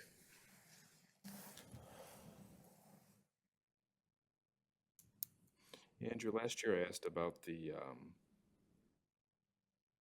charges for services, and it looks like that did increase this year. I'm sorry, decrease this year slightly. You told me last year, those services are for, at least what we're charging for is food licenses, federal revenue for vaccines, Medicaid reimbursements, and cremation permits. Why is that going down when everything is going up? That is, so that I think that reduction is 94,000. Is that the line item you were talking about, Commissioner? Charges for service, the anticipated revenue, I believe, has shifted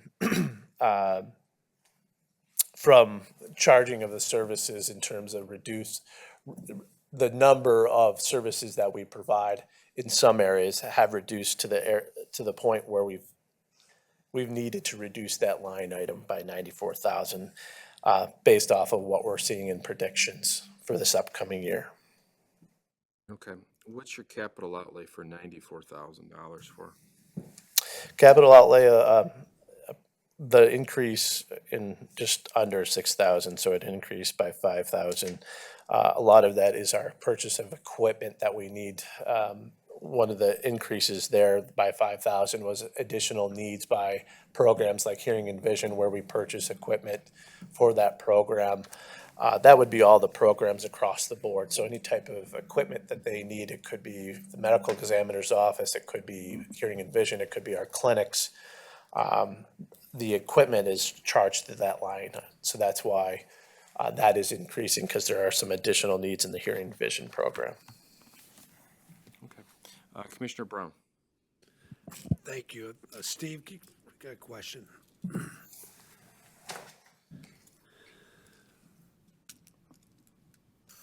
Following up on the chair's questions about, not having numbers in the budget. Is this because we don't have audited numbers, the confidence to put in the number in the budget? Is that what's going on? Well, these are very, very large projects. So in the past, we might put a placeholder in there and be significantly off. So we thought it'd be better to wait for these big projects so we have more solid numbers that we're confident in, so we can figure out what kind of a financing plan may be necessary. depending on cost, we could be talking bonds or other things. It's not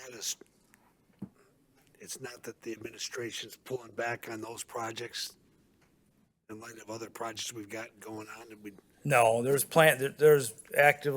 we're actively developing plans for both the southeast, or the south center, I'll call it, and the Verkulen renovation. We're just going through the maturations of animal control. animal control as well. But this is a budget time. Just shouldn't we have that plan now? We're talking about the budget now. I mean, when are we gonna come back and revisit this? How long before we're gonna revisit this? Well, you heard Jeff, he's coming back soon. I don't know where we stand with the Verkulen necessarily.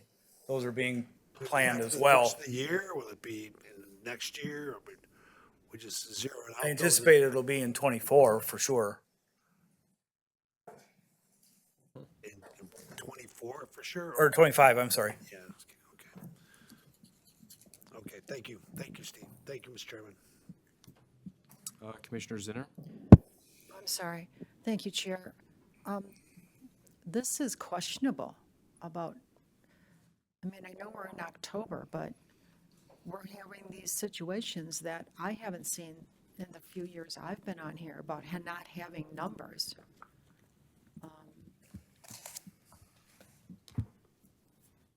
I mean, isn't this a bit unusual, Chair? That's why we're asking the question, Commissioner. I think we're just trying to get clarity. Well, I think it's pretty clear. There's not numbers, and it's ready at the end of October, so, and there's not expectation of numbers. I mean, when you say 25, that's past the determined time here. I think we need some kind of date here. Thank you, Chair.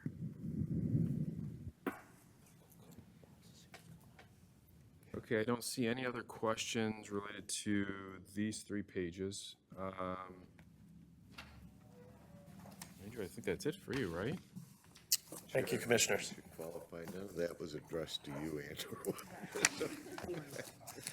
I will say that I believe that we will be here in November to highlight the BERT project.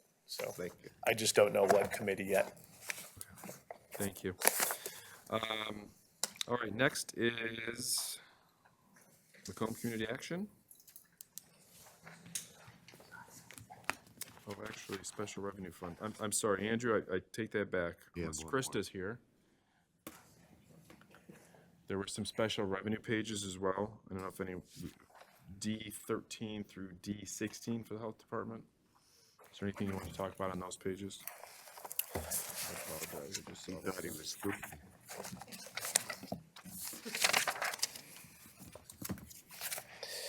Those look like they're all grant funds. Anything that we need to be aware here while you're here? Show a lot of the changes in our grant dollars. They obviously went down, and a big part of that was changes in those COVID grants that finally expired. A couple of those I came to the board in previous meetings to talk about the COVID contact tracing being the latest one that I came in front of the board. So that would explain the reduction in intergovernmental revenue for this year, as well as the supplies and service line for expenditures drastically reduced this year as well, from 3.5 down to 1.6 million. And that is predominantly all the COVID, contact tracing, the ELC contact tracing. That is the highlights for the grant page for health.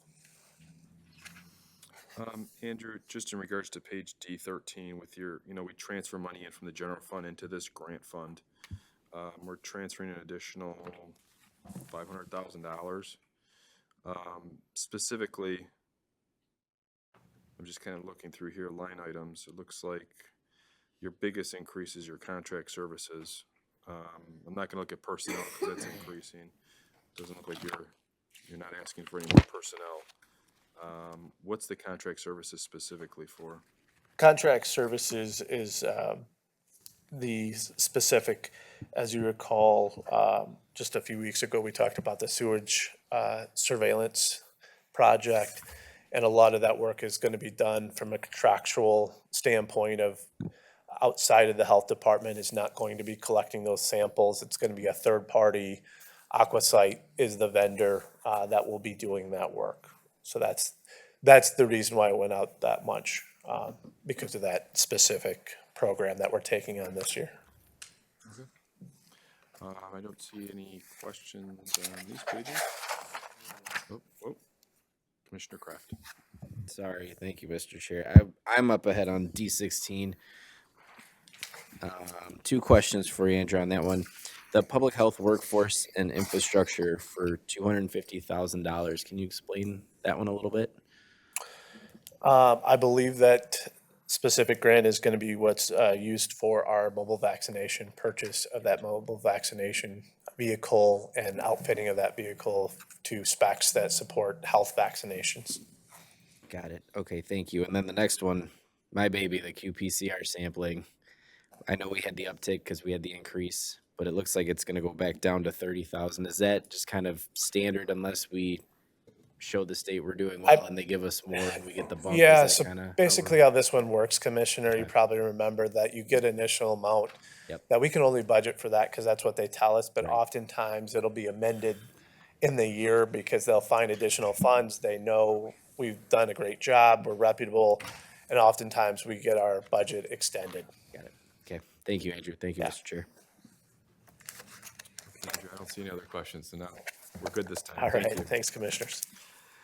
Okay, next is Macomb Community Action. So there he is.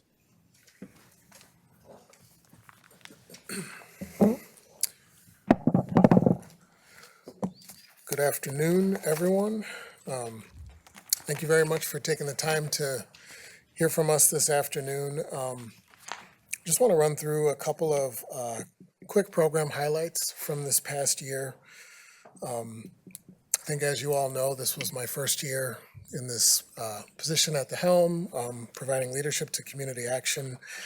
And just looking through some of the program numbers that we ran this year, in terms of households who received assistance connected to water affordability, we had about 1,618 households that we served through a variety of different funding streams and programs. Our supportive services for veteran families assisted approximately 120 households with either rental assistance or rapid rehousing.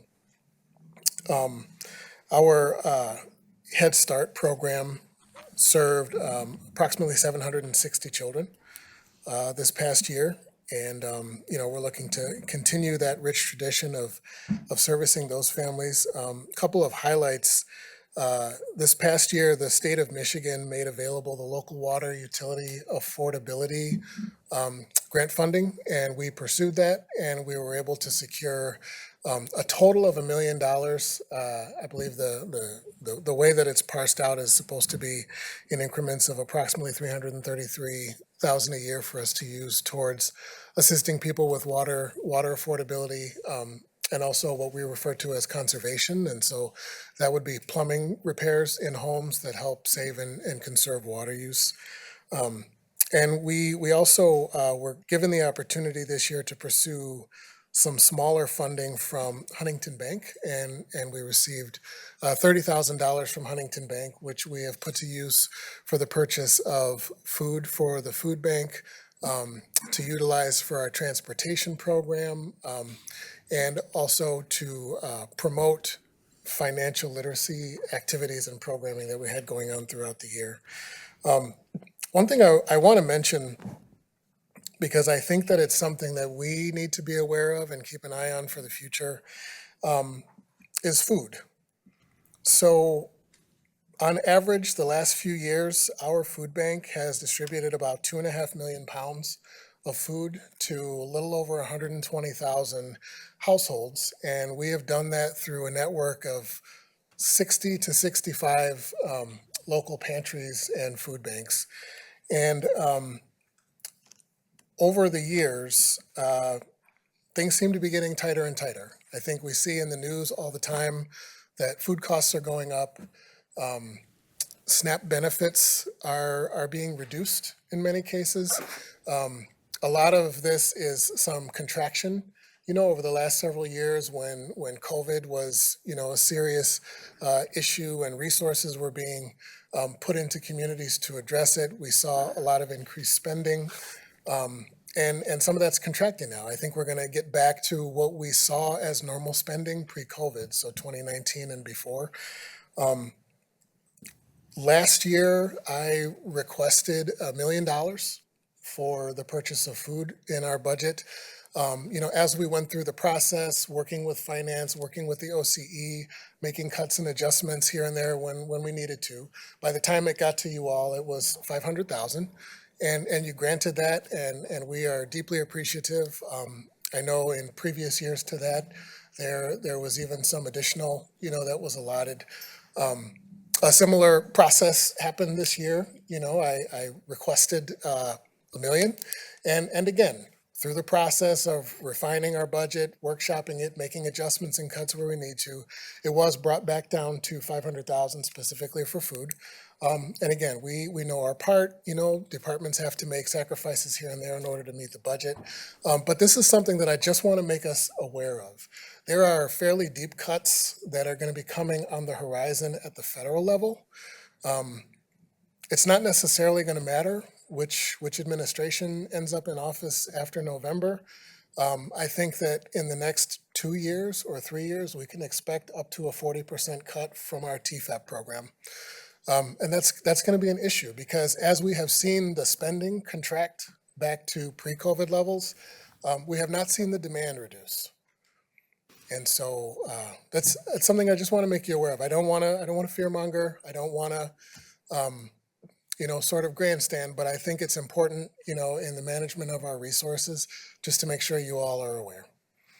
So I don't want to, end, what I have to say on sort of a dour note like that, but I want to make you aware of that. And, just one last highlight, this year, 2024 marks 60 years of the Economic Opportunity Act, which was the legislation that established community action agencies or community action organizations across the country. We decided to do a big celebration that was a combination, carnival style, but also a resource fair. And so we partnered with about 30 of our community partners who set up tables and provided information booths at the VERC, and we invited the public out. And we had, games, we had giveaway prizes. We received very gracious donations from Jimmy John's Field, and we were able to raffle off some ticket packages to those folks in attendance. We had about 350 people in attendance. We had about 40 folks who came just to volunteer and make sure that the day ran well. The majority of the costs for this event were in-kinded to us, donated to us by our community partners, and just by our incredible network of staff and just the people that they know and the connections that they have. One in particular I want to mention specifically because she's a member of our advisory board, but the Detroit Arsenal, one of the members of our advisory board, works with them, for them, doing youth programs, and they brought a whole host of outdoor games and activities. And so a really good time was had by all. I know a couple of you were able to make it, and so we're just really thankful for that. So I will open it up for questions. I'll do my best to answer, maybe better than last year. If not, I'll ask for assistance from my colleagues. Commissioner Brown. CSBG went up considerably this year. What's going on there? So the community services block grant, those dollars fluctuate throughout the year, kind of similar to the situation that Andrew just described. So we will apply for what they tell us is available, and then throughout the year, they may have certain areas that are not spending. And Macomb County, thankfully, is known as an organization that will get those dollars spent, that will get those services delivered to people. And so what that means is that throughout the year, there will be increases, and then the funding that's available to apply for the following year typically goes up as well. Is that money program for specific areas? I guess what I'm saying is. Geographic maybe areas? Slide some of that over to some of the food program to help with that budget. So that is a good question. We currently, I'll ask my staff to correct me if I'm wrong here. We currently do not utilize CSBG dollars for food. I believe that it is an allowable cost in some cases, but not something that we have done historically Haven't done yet, yet. maybe. Why don't you look at that? Just Happy let us to. know. That might be an area to help with the question. I mean, but I appreciate you letting us know about Yeah. the issues going on. And a 40% cut's pretty significant. So we better get ready for that.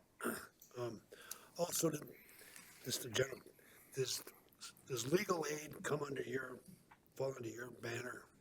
No, sir. We do sometimes refer clientele to Lakeshore Legal Aid for Yeah, that's assistance what I'm with talking housing. about. Yeah. Yeah, but they're not, They've been around this county for as long they're a as I've partner been of around. ours, not necessarily part of us. All right, I'll find out who to get hold of them. All right, thank you. Thank you, Mr. Chair. Thank you. Commissioner Ha. Thank you, Chair. I think we all realize the need has never been greater.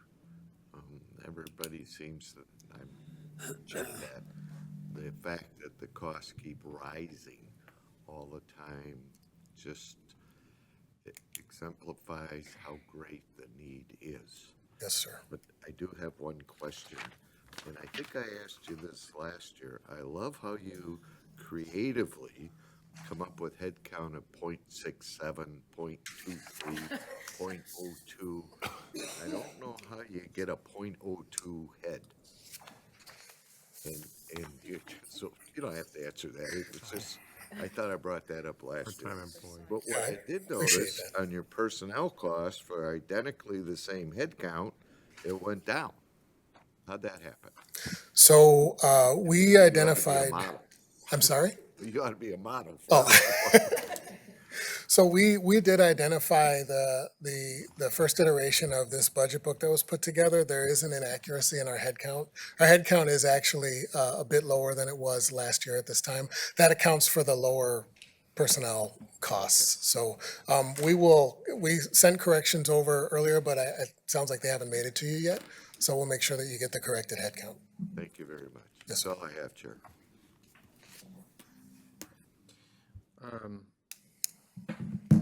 Ed, in regards, I mean, this is between your revenues dropping, I mean, obviously your expenditures are dropping. Your fund balance is still healthy, so that's good.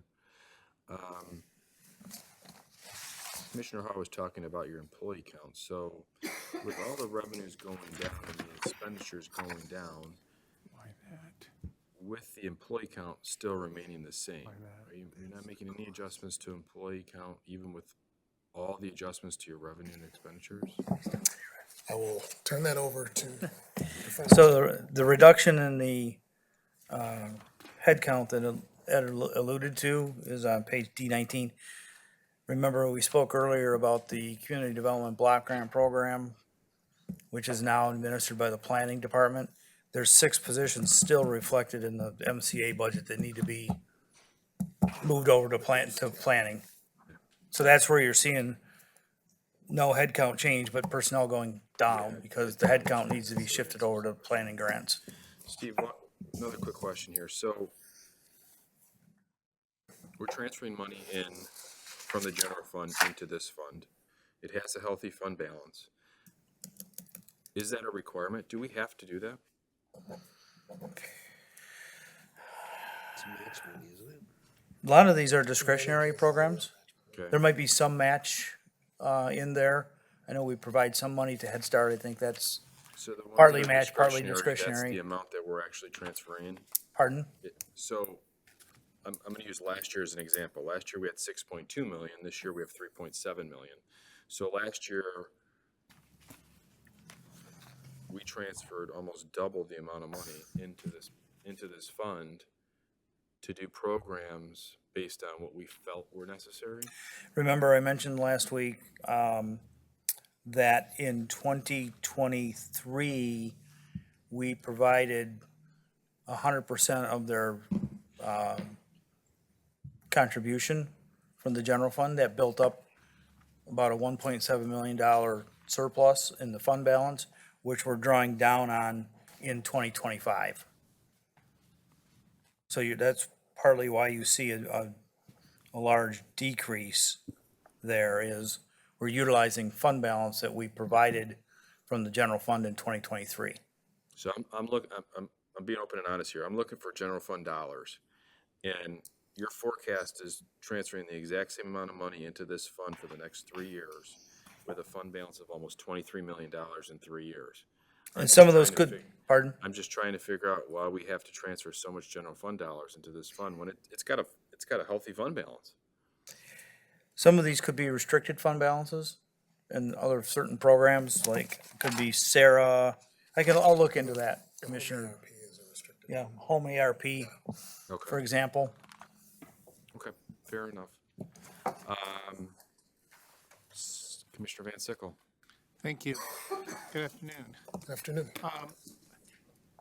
How many food distribution or food banks did you say you support? The number fluctuates. It's between 60 and 65 at any given point in time. Do you ever audit these food banks to make sure they're doing what you think they're doing? Yes, they're monitored on a regular basis, and that's actually a requirement of us through TFAP, the federal funding that we receive, that we have to do that in order to provide that accountability. Now, how about the clients or the customers? Is there any kind of fraud prevention or anything? Do you register people who come to the food banks? There is a process by which people can enroll to be eligible. I don't know the specifics of that. I can certainly find that out for you. Okay. But there is a process whereby people, let the organization know that they will be coming for food and So you can't qualifying and just all show that. up and, To my knowledge, no. okay, good. And I'll look for that when you get it. Yes, Thank sir. you. Thank you, Chair. Commissioner Ginnam. Yeah, internal services, what is that composed of and why did it go up from 600,000 to 2 million? So I'll ask our finance director to come back here. Internal services, 2.6, but why did it go from? Internal services is 2023 dollars. all the way up to 2 million and then. Hi, good afternoon. I'll help him answer that.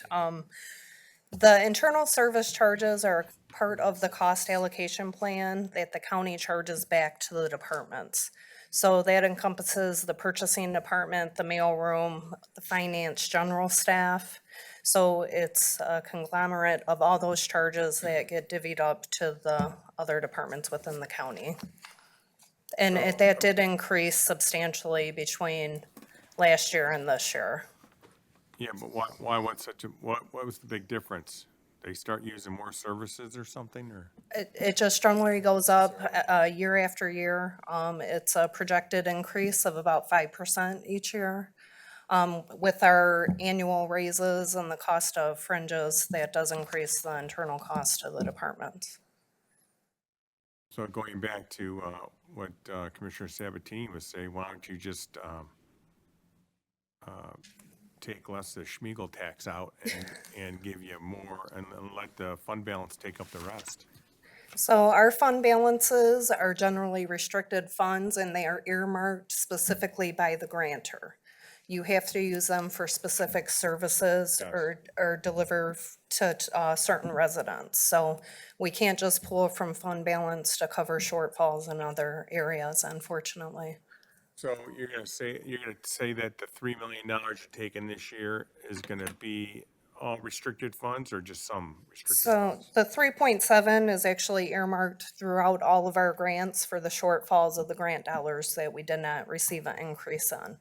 So our annual increases outpace drastically what our grantors give us in increases, if any. A lot of them do decrease the funding that they give us. TFAB is one of them, that their funding has, I think, between last year's budget and this year's, it was a decrease of over $200,000. But they're shortfalls, right, of grants? So, Are those considered restricted funds? yes, anything, we generally do not build a fund balance on federal dollars, with the exception of home ARP is one of them that we have for 5 years, 6 years, so it's a substantial length of time. But those funds have to be used specific to those services. Okay, thank you. You're welcome. Commissioner Zinner? Thank you, Chair.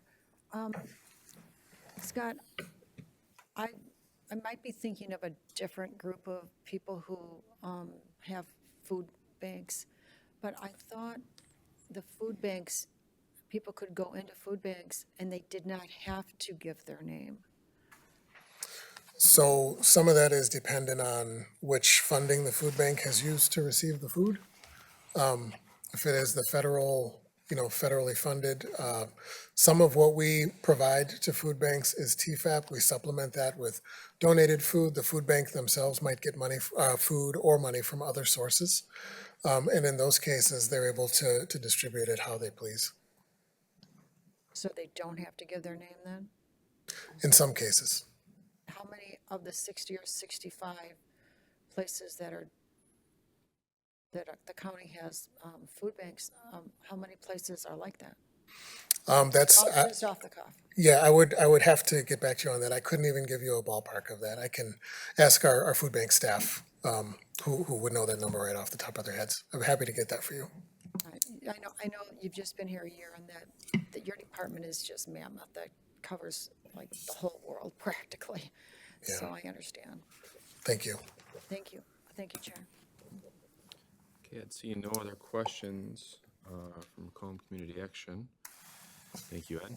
Thank you. All set. Next department is MSU Extension. This is page C46, and then D21. Christy, hello. Hello, Commissioners. Whew. Okay, so this is my first year. I haven't been in the job for a year yet, but a few highlights of MSU Extension. I have worked for MSU Extension for over 11 years though. But this is the first time being in Macomb, and I was in Wayne County for the past 10 years. And so just some highlights I want to talk about before we jump into any of the questions you might have for me. But for this year, we've had a really successful and uptick this year in our programming. Last year in 2023, we brought back Discovery Cruises, if any of you guys do those on Lake St. Clair, and we had a 300% increase of participants this year. And they have everything from, it's about a 2-hour boat ride, and includes everything from shipwrecks to different topics of trivia night to restoration and wind, to anything along those lines, to lighthouses, and we've had a lot of great success with those. Also this year we had about 400 programs that went on throughout the entire county around health and nutrition, virtual and in person.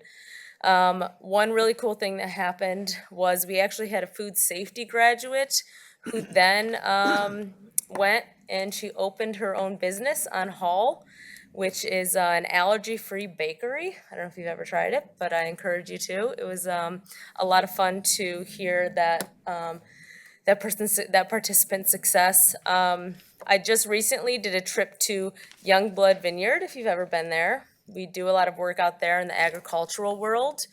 And we were at Northern Farm Market about a month ago. I was there for a drone experience where we had about 15 farmers from across Macomb come and watch a drone demo of how to use drones to help assist them in their work and on the future. So that was really, really cool. And some people came from the west side of the state to help teach some of these programs.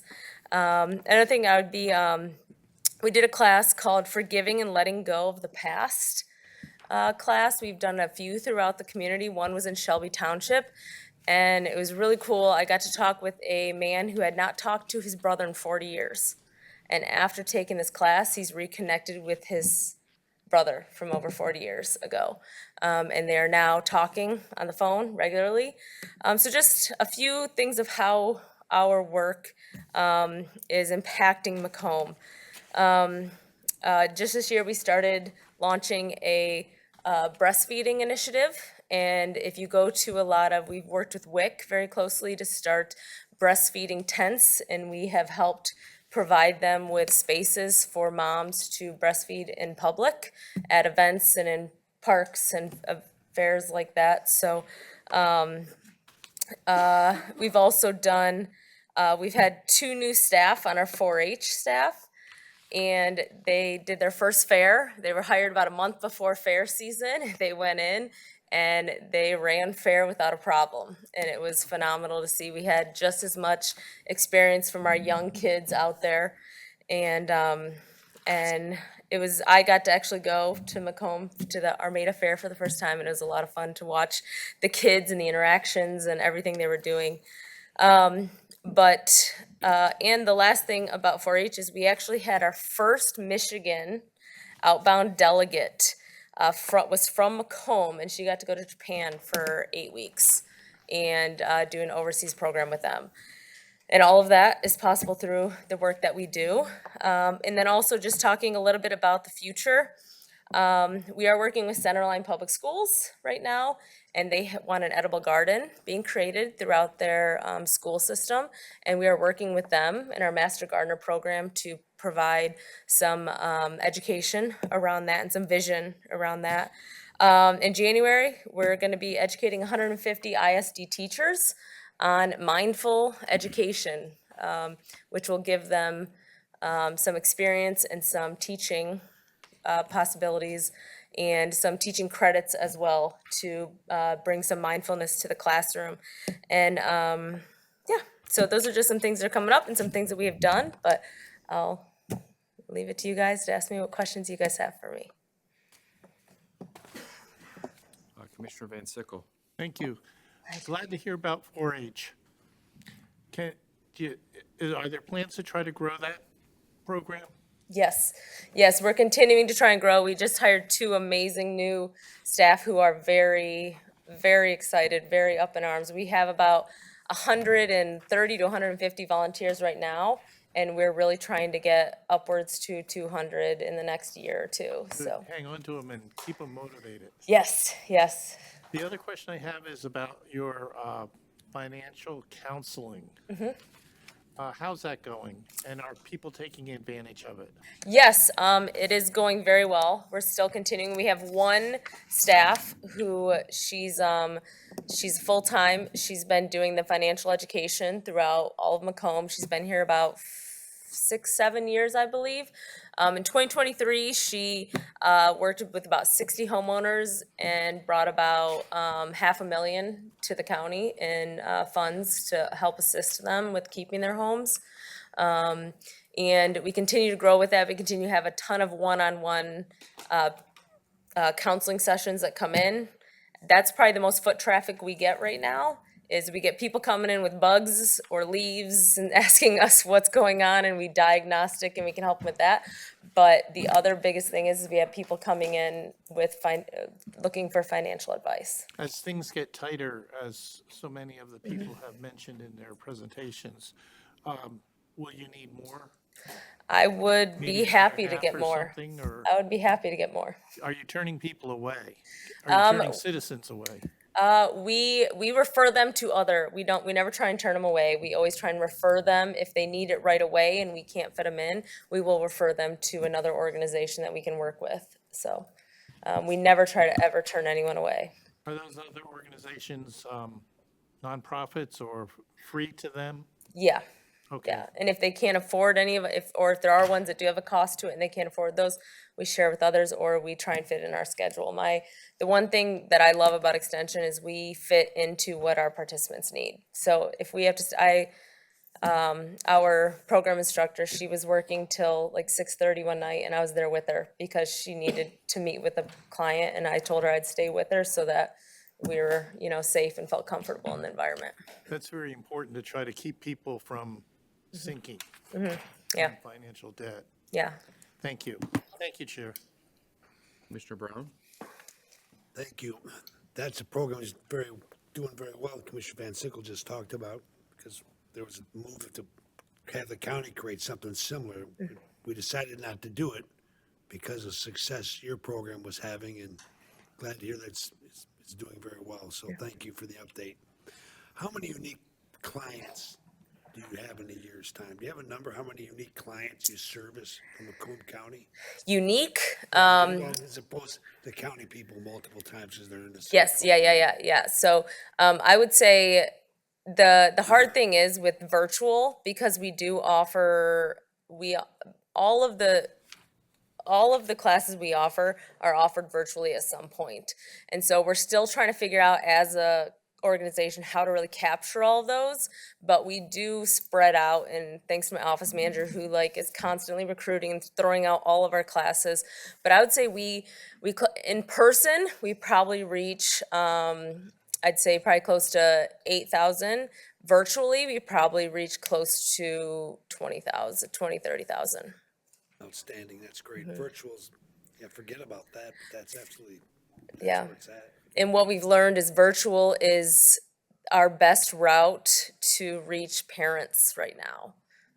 Because with childcare, with transportation, with those types of things, even though, internet connectivity has increased, our still transportation is still a struggle for parents, and time and energy. And so we've learned that that's our best Virtual gets to subject. every corner of this county. It's not just 4-Hers on the north end of the county, it's everyone in the county Yep. taking advantage of it.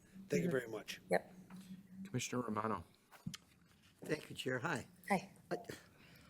I see this almost every year. I guess just a simple question, and I'm sure there's a direct answer for it. Why do we fund this in Macomb County? Why don't you get it from Michigan State University? So it's a great question. It's a question we get all the time.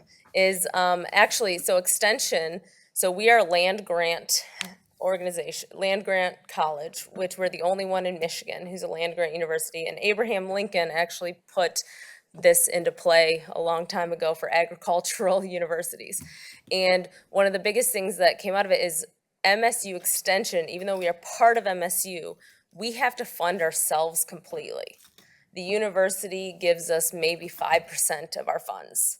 So we have about 700 staff throughout the whole state, and MSU funds 5-10% of it. And the rest of it is through grants and federal grants, local grants, anything that we can get a hold of to hire and keep the program going. And so we also rely on counties to help assist us in that and keeping that mission going. So this isn't state mandated. This is, I'm looking for the right word. So the kindness and generosity of Macomb County, we have a Michigan MSU Extension program, which we fund, but which we don't have to fund. Does that sound correct? I'm not trying to be harsh, I'm just asking. No. We don't have to fund this, do we? If you don't, then services leave the So- county. This Michigan State would not step up and say, I don't understand why we're doing it, why the university isn't doing it. Throughout, well, and that's a great question. I can bring that back and bring a better answer to you if that's what you want. Would you do that? I'm but- just trying to, that's a lot of money we're sending out, and I was trying to figure out why. That's all. No, if you could, maybe later on get us a more definitive answer why the Michigan State itself, the university doesn't fund it, and why the county is paying for it, okay? I'd really appreciate it. Yeah, please. and I'll just say throughout the whole state, every county funds extension throughout the whole county so that we can be that source of evidence-based education and resources throughout the county. So you're getting it not only from Macomb County, but from all the other counties around? But they're responsible for what they bring in and what they build. Does that make sense? No, not really, but if you would get that back, Well- I'd appreciate it. I mean, I hate to give money when I don't have to, and it seems like we're not forced to give you money, and they're great programs, all right? I'm sure they're great programs, but let somebody else pay for them. Why are the county paying for them? That's all I got. Thank you anyway, Chair. Commissioner Hall. Hi, Christie. I just want to say your publication here that we all received is superb. Thank you. Excellent publication. But as it applies to the question that Commissioner Romano asked you to ask, I think that same question has been asked every year for the last 6 years that I've sat here, and we've never gotten an answer. Okay. So good luck. Okay. I'll do what I can. I'll bring it back to you. I think what Joe's looking for is calling it the Macomb County Extension Center, but I don't know that. Yeah. So And good luck. yeah. Okay. Thank you. I'll bring all that I back have, to you. Chair. I'll bring some more education around that to you guys. Commissioner Van Sickle. Thank you. You piqued my curiosity a few minutes ago. You said you believe there is about 700 extension people in the state of Michigan. And we have 5. No, we have way more than that. So, Well, okay, am I looking at the wrong thing? so no, so one of the things is that, so with MSU Extension, one of the things is we do is, so you guys assist us with some staff. We have over 26 staff who are actually working in the county every day and are in and out doing communities, building relationships, doing that. And so it's not just, so when you come into it, what you guys give us is not just what we're bringing into the county. We bring in close to $5 to the $1 you give us. We're bringing in for staff, for supplies, for support, for grants, for everything that we're bringing into the county. And where are those $5 coming from? It's Through coming grants? from grants, through grants and through funding, through, yeah.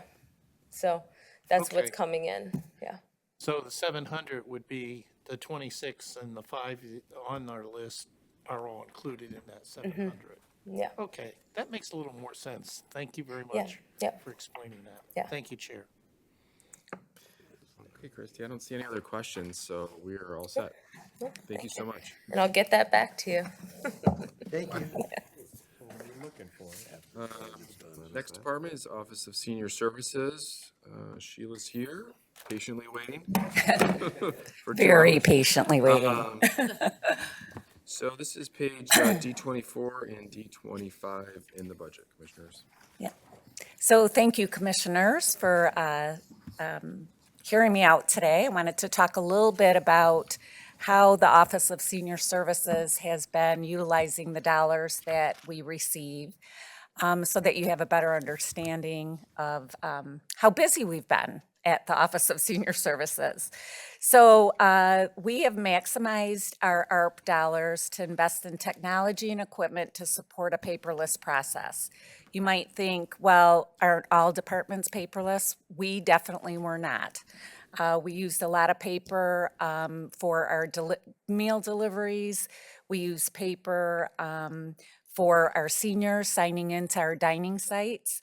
An example of that would be that rather than having our seniors sign in and fill out some paperwork to receive a meal, they can now scan a credit card or a card of their choosing. Their information automatically gets sent to our electronic record system, and it's about a 2-second process versus, having an older senior trying to fill out paperwork. We purchased vehicles for our adult day program to make the transportation easier on our participants. They're smaller vehicles, they're easier to navigate, and we're doing door-to-door transportation, where previously they were getting into a bus, which was difficult for us to watch those seniors get in and out of a bus every day.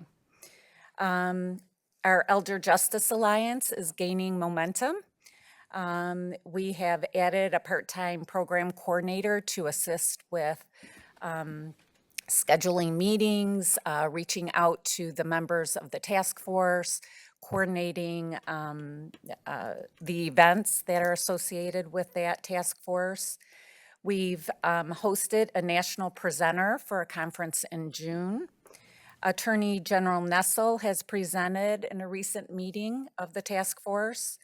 And I'm very proud to say that we received or were awarded a $750,000 grant for training and services to end abuse in later life.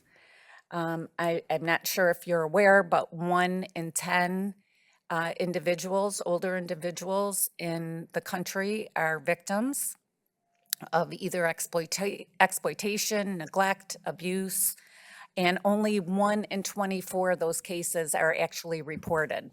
And that has a lot to do with older adults coming from a prouder generation. They don't want to ask for help. They don't want to make that report. So this initiative has been labor intensive and draining on our small office, but I have a great staff that have really dedicated time and efforts to this cause. We've expanded our Friendly Caller program to reach more seniors who are isolated and lonely in the community. We use volunteers for that program and have made over 1,000 friendly calls to our seniors. There's a high correlation between exploitation and loneliness in our seniors. So those two efforts go hand in hand by reaching out to more seniors and letting them talk, letting them communicate. Hopefully, we're reducing that exploitation rate. We've installed over 2,000 safety devices in seniors' homes through our Safe at Home program. That program installs things like grab bars and, helps keep seniors safe longer in their homes. We recently celebrated individuals who have reached their 100th birthday milestone. This was our 3rd annual centenarian event. And I'm happy to say that we've actually doubled the amount of attendees this year. So that's a good thing. More people are reaching that milestone. We had held a volunteer recruitment event on 9/11. There were 30 service organizations and county departments that attended that event, and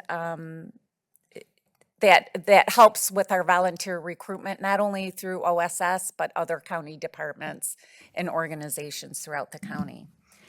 Our Fun Fest, for those of you who attended, thank you. There were about at least 1,300 seniors that walked through those doors for that event. And we continue to provide case management services to seniors who are in critical need. This also relates back to that Elder Justice Alliance. We have sent case managers out to homes where seniors have been exploited. One example was a recent Shelby Township older adult who was swindled out of her life savings by a family member. She was unable to pay any of her bills, and so our case manager has gone in and tried to help assist that individual get back on her feet and keep her residence. So with that, those are some highlights of our department. We have a very modest ask this year to convert one part-time position to a full-time position. We've had difficulty recruiting and hiring for that position because it's a part-time position, and it impacts the ability to draw in grant funds, so it's critical to our department.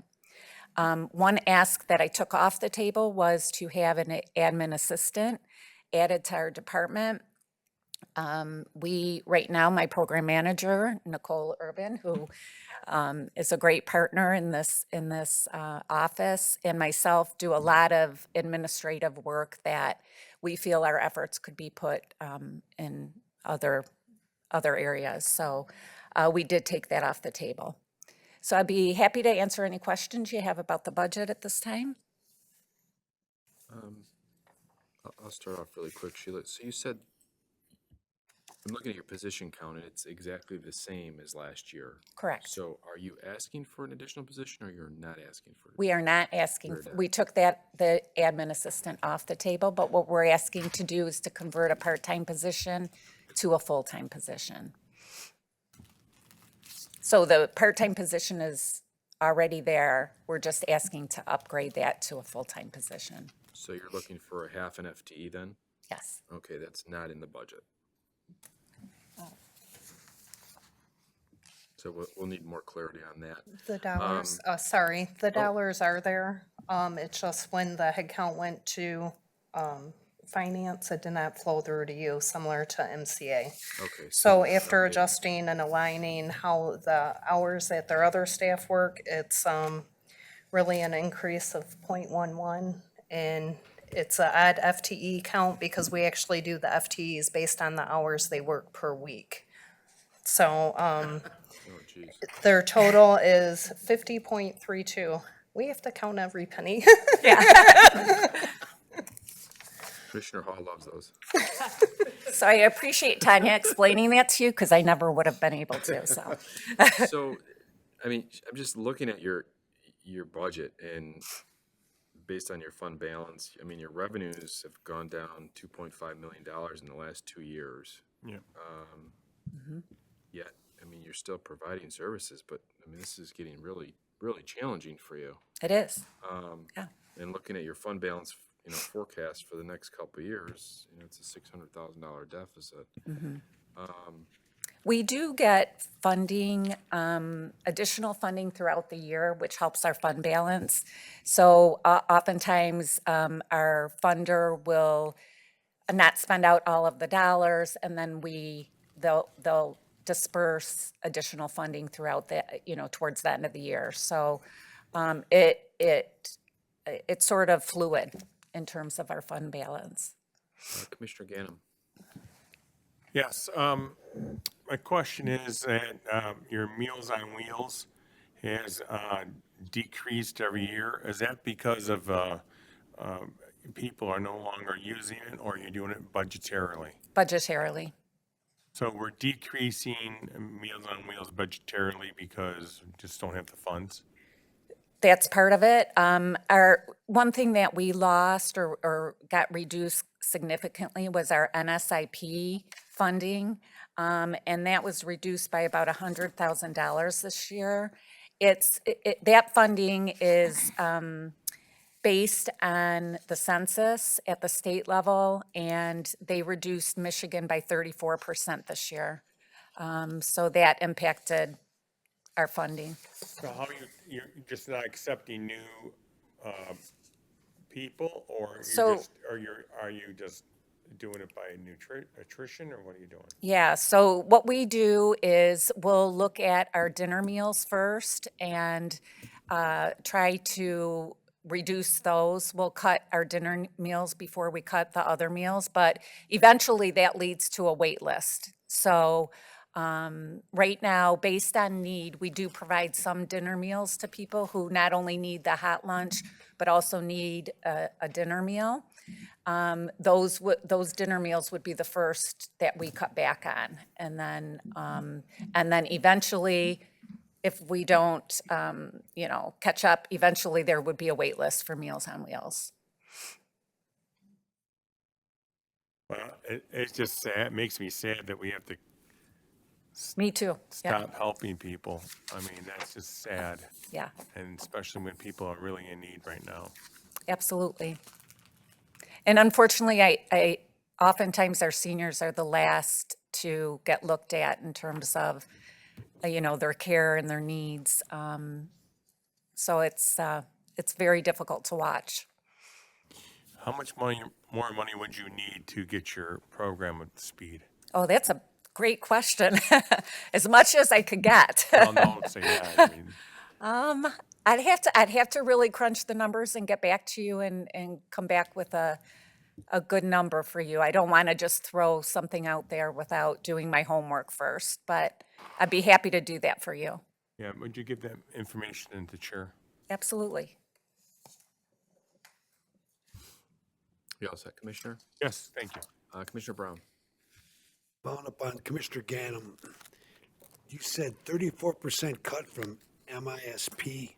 I want you to define what that is. I will. I knew somebody was going to ask that, so I got prepared for that. So the NSIP is a nutritional services incentive program. It's funded through the federal dollars through the Older American Act. And it's, the states have to apply for it. And it's really an incentive to serve more meals. And so it's like additional funding. And they use a funding formula that's based on the census. And whatever happened with the census, however that funding formula, worked out, Michigan as a whole got reduced by 34%. Is it because the state of Michigan didn't apply for it, or those? No, we applied for it at the state level. It's just, The people in Washington said cut it by 34%. yeah, the funding formula, yeah. And I don't know the exact formula, but the census is part of that formula. That would be your number to give Mr. Ganimal here about how much more you need, right? Right, Right. yes, And I'm sure it's in the millions of dollars. yeah. Meals on Wheels had trouble finding people to actually do the service, like everybody else in this country. No Yeah. one's got enough people to workers to do the jobs they need. Have you ever considered hiring people to do the jobs? Hiring them We to- do. We have paid drivers, and we also have about between 700 and 800 volunteers that deliver the meals for us. So we use a combination of both. Some of the parts of the community are harder to get volunteers to go into and deliver the meals. So that's where we use our paid drivers. You know, that they, 800 volunteers. yes, 700. You mentioned isolation as being a major issue with the seniors, and our older adults advisory committee's been looking at this and studying ways of how we could better address, you know, the isolation our seniors had. And ideas about coupling Meals on Wheels, because they're a point of contact with them, at least at some point, Yep. and trying to develop some program that might be able to Help that. bridge that gap. Yeah, Is there any talk about I mean, they're working on it, and I don't want to scoop them, but Yeah, our Friendly Caller program actually is a program that is not funded by any grant dollars. We developed that program after COVID, after reaching out to our homebound seniors and finding out that they really wanted a check-in call. They wanted somebody to talk to. So what we did was we started recruiting volunteers for that program. We purchased a system that protects the identity of the senior and the volunteer. So it's called MonaMe is the system. And so what happens is the volunteer can make a call and it goes through to the senior. The senior recognizes that it's Macomb County, but the senior doesn't get the volunteer's phone number and the volunteer does not get the senior's phone number. So it's it's a way of, keeping the senior safe and also, giving them somebody to talk to every week. well, that's good. But there's so many scams taking advantage of people on the phone. Right. So it's very Right. good. Right, There's, exactly.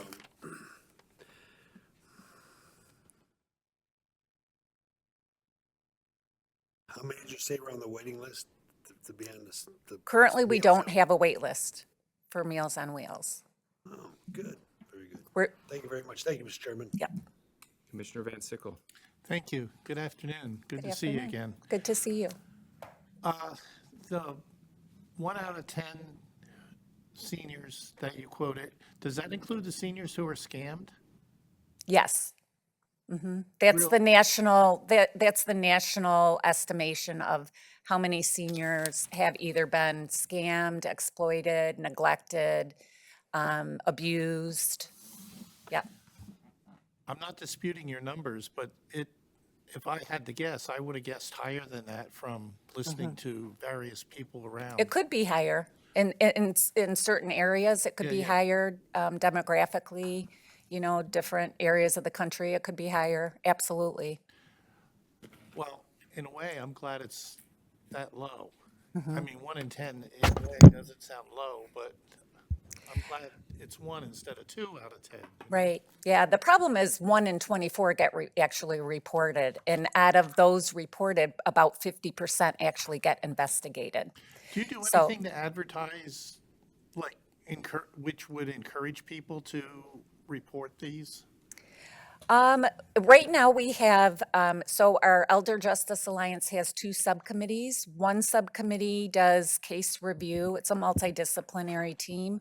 And the other subcommittee actually does outreach and education.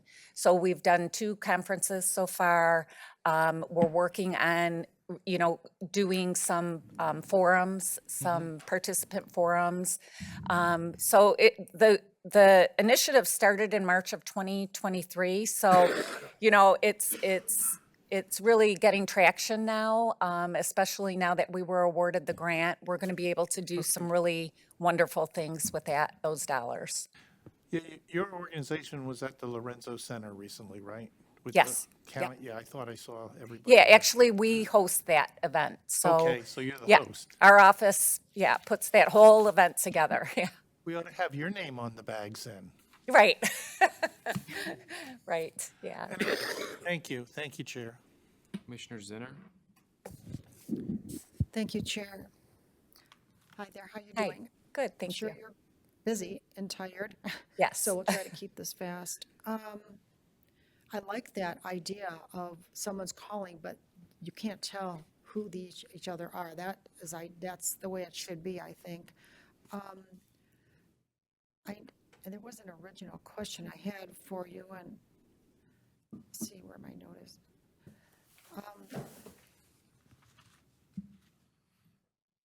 The $100,000 is not, didn't you say they took $100,000 away from you? That's, yes, through the NSIP funding. That's what translated to Macomb County specifically. So is that the amount of money that you might need back? I mean, obviously. Well, that you would be need part of back, it, certainly, yes.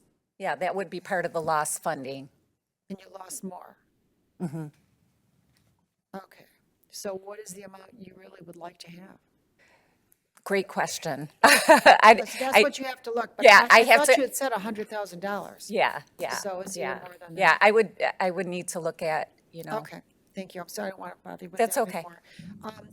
When I rode with one of the drivers once, and he explained how he doesn't fill out the paperwork.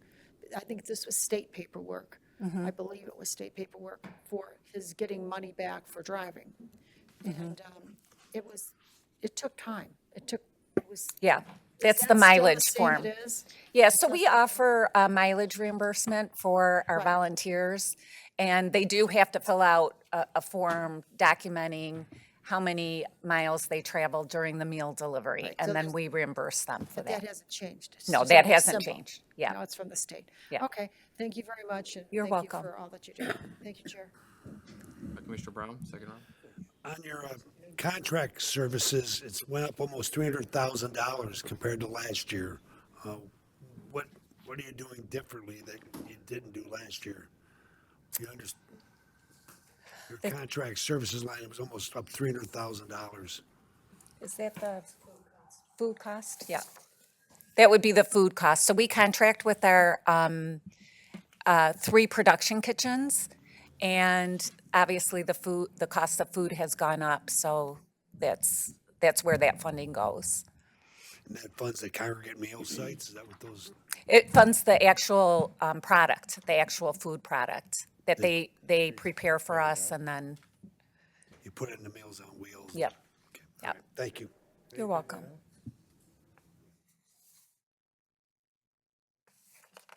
Okay, Sheila, that was the last question.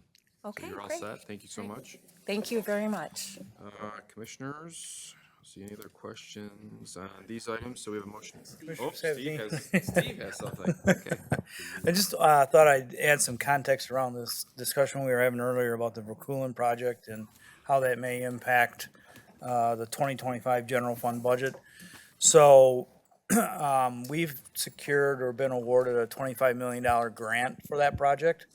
So in '25, once the plans come forward later this year, the work that'll be taking place next year will be design and architectural engineering and all that sort of thing.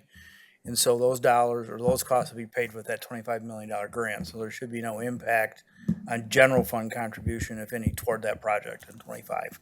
Just wanted to add some clarity around that as you go through your deliberations. Thanks, Steve. Okay, Commissioners, we have a motion on the floor. Please vote.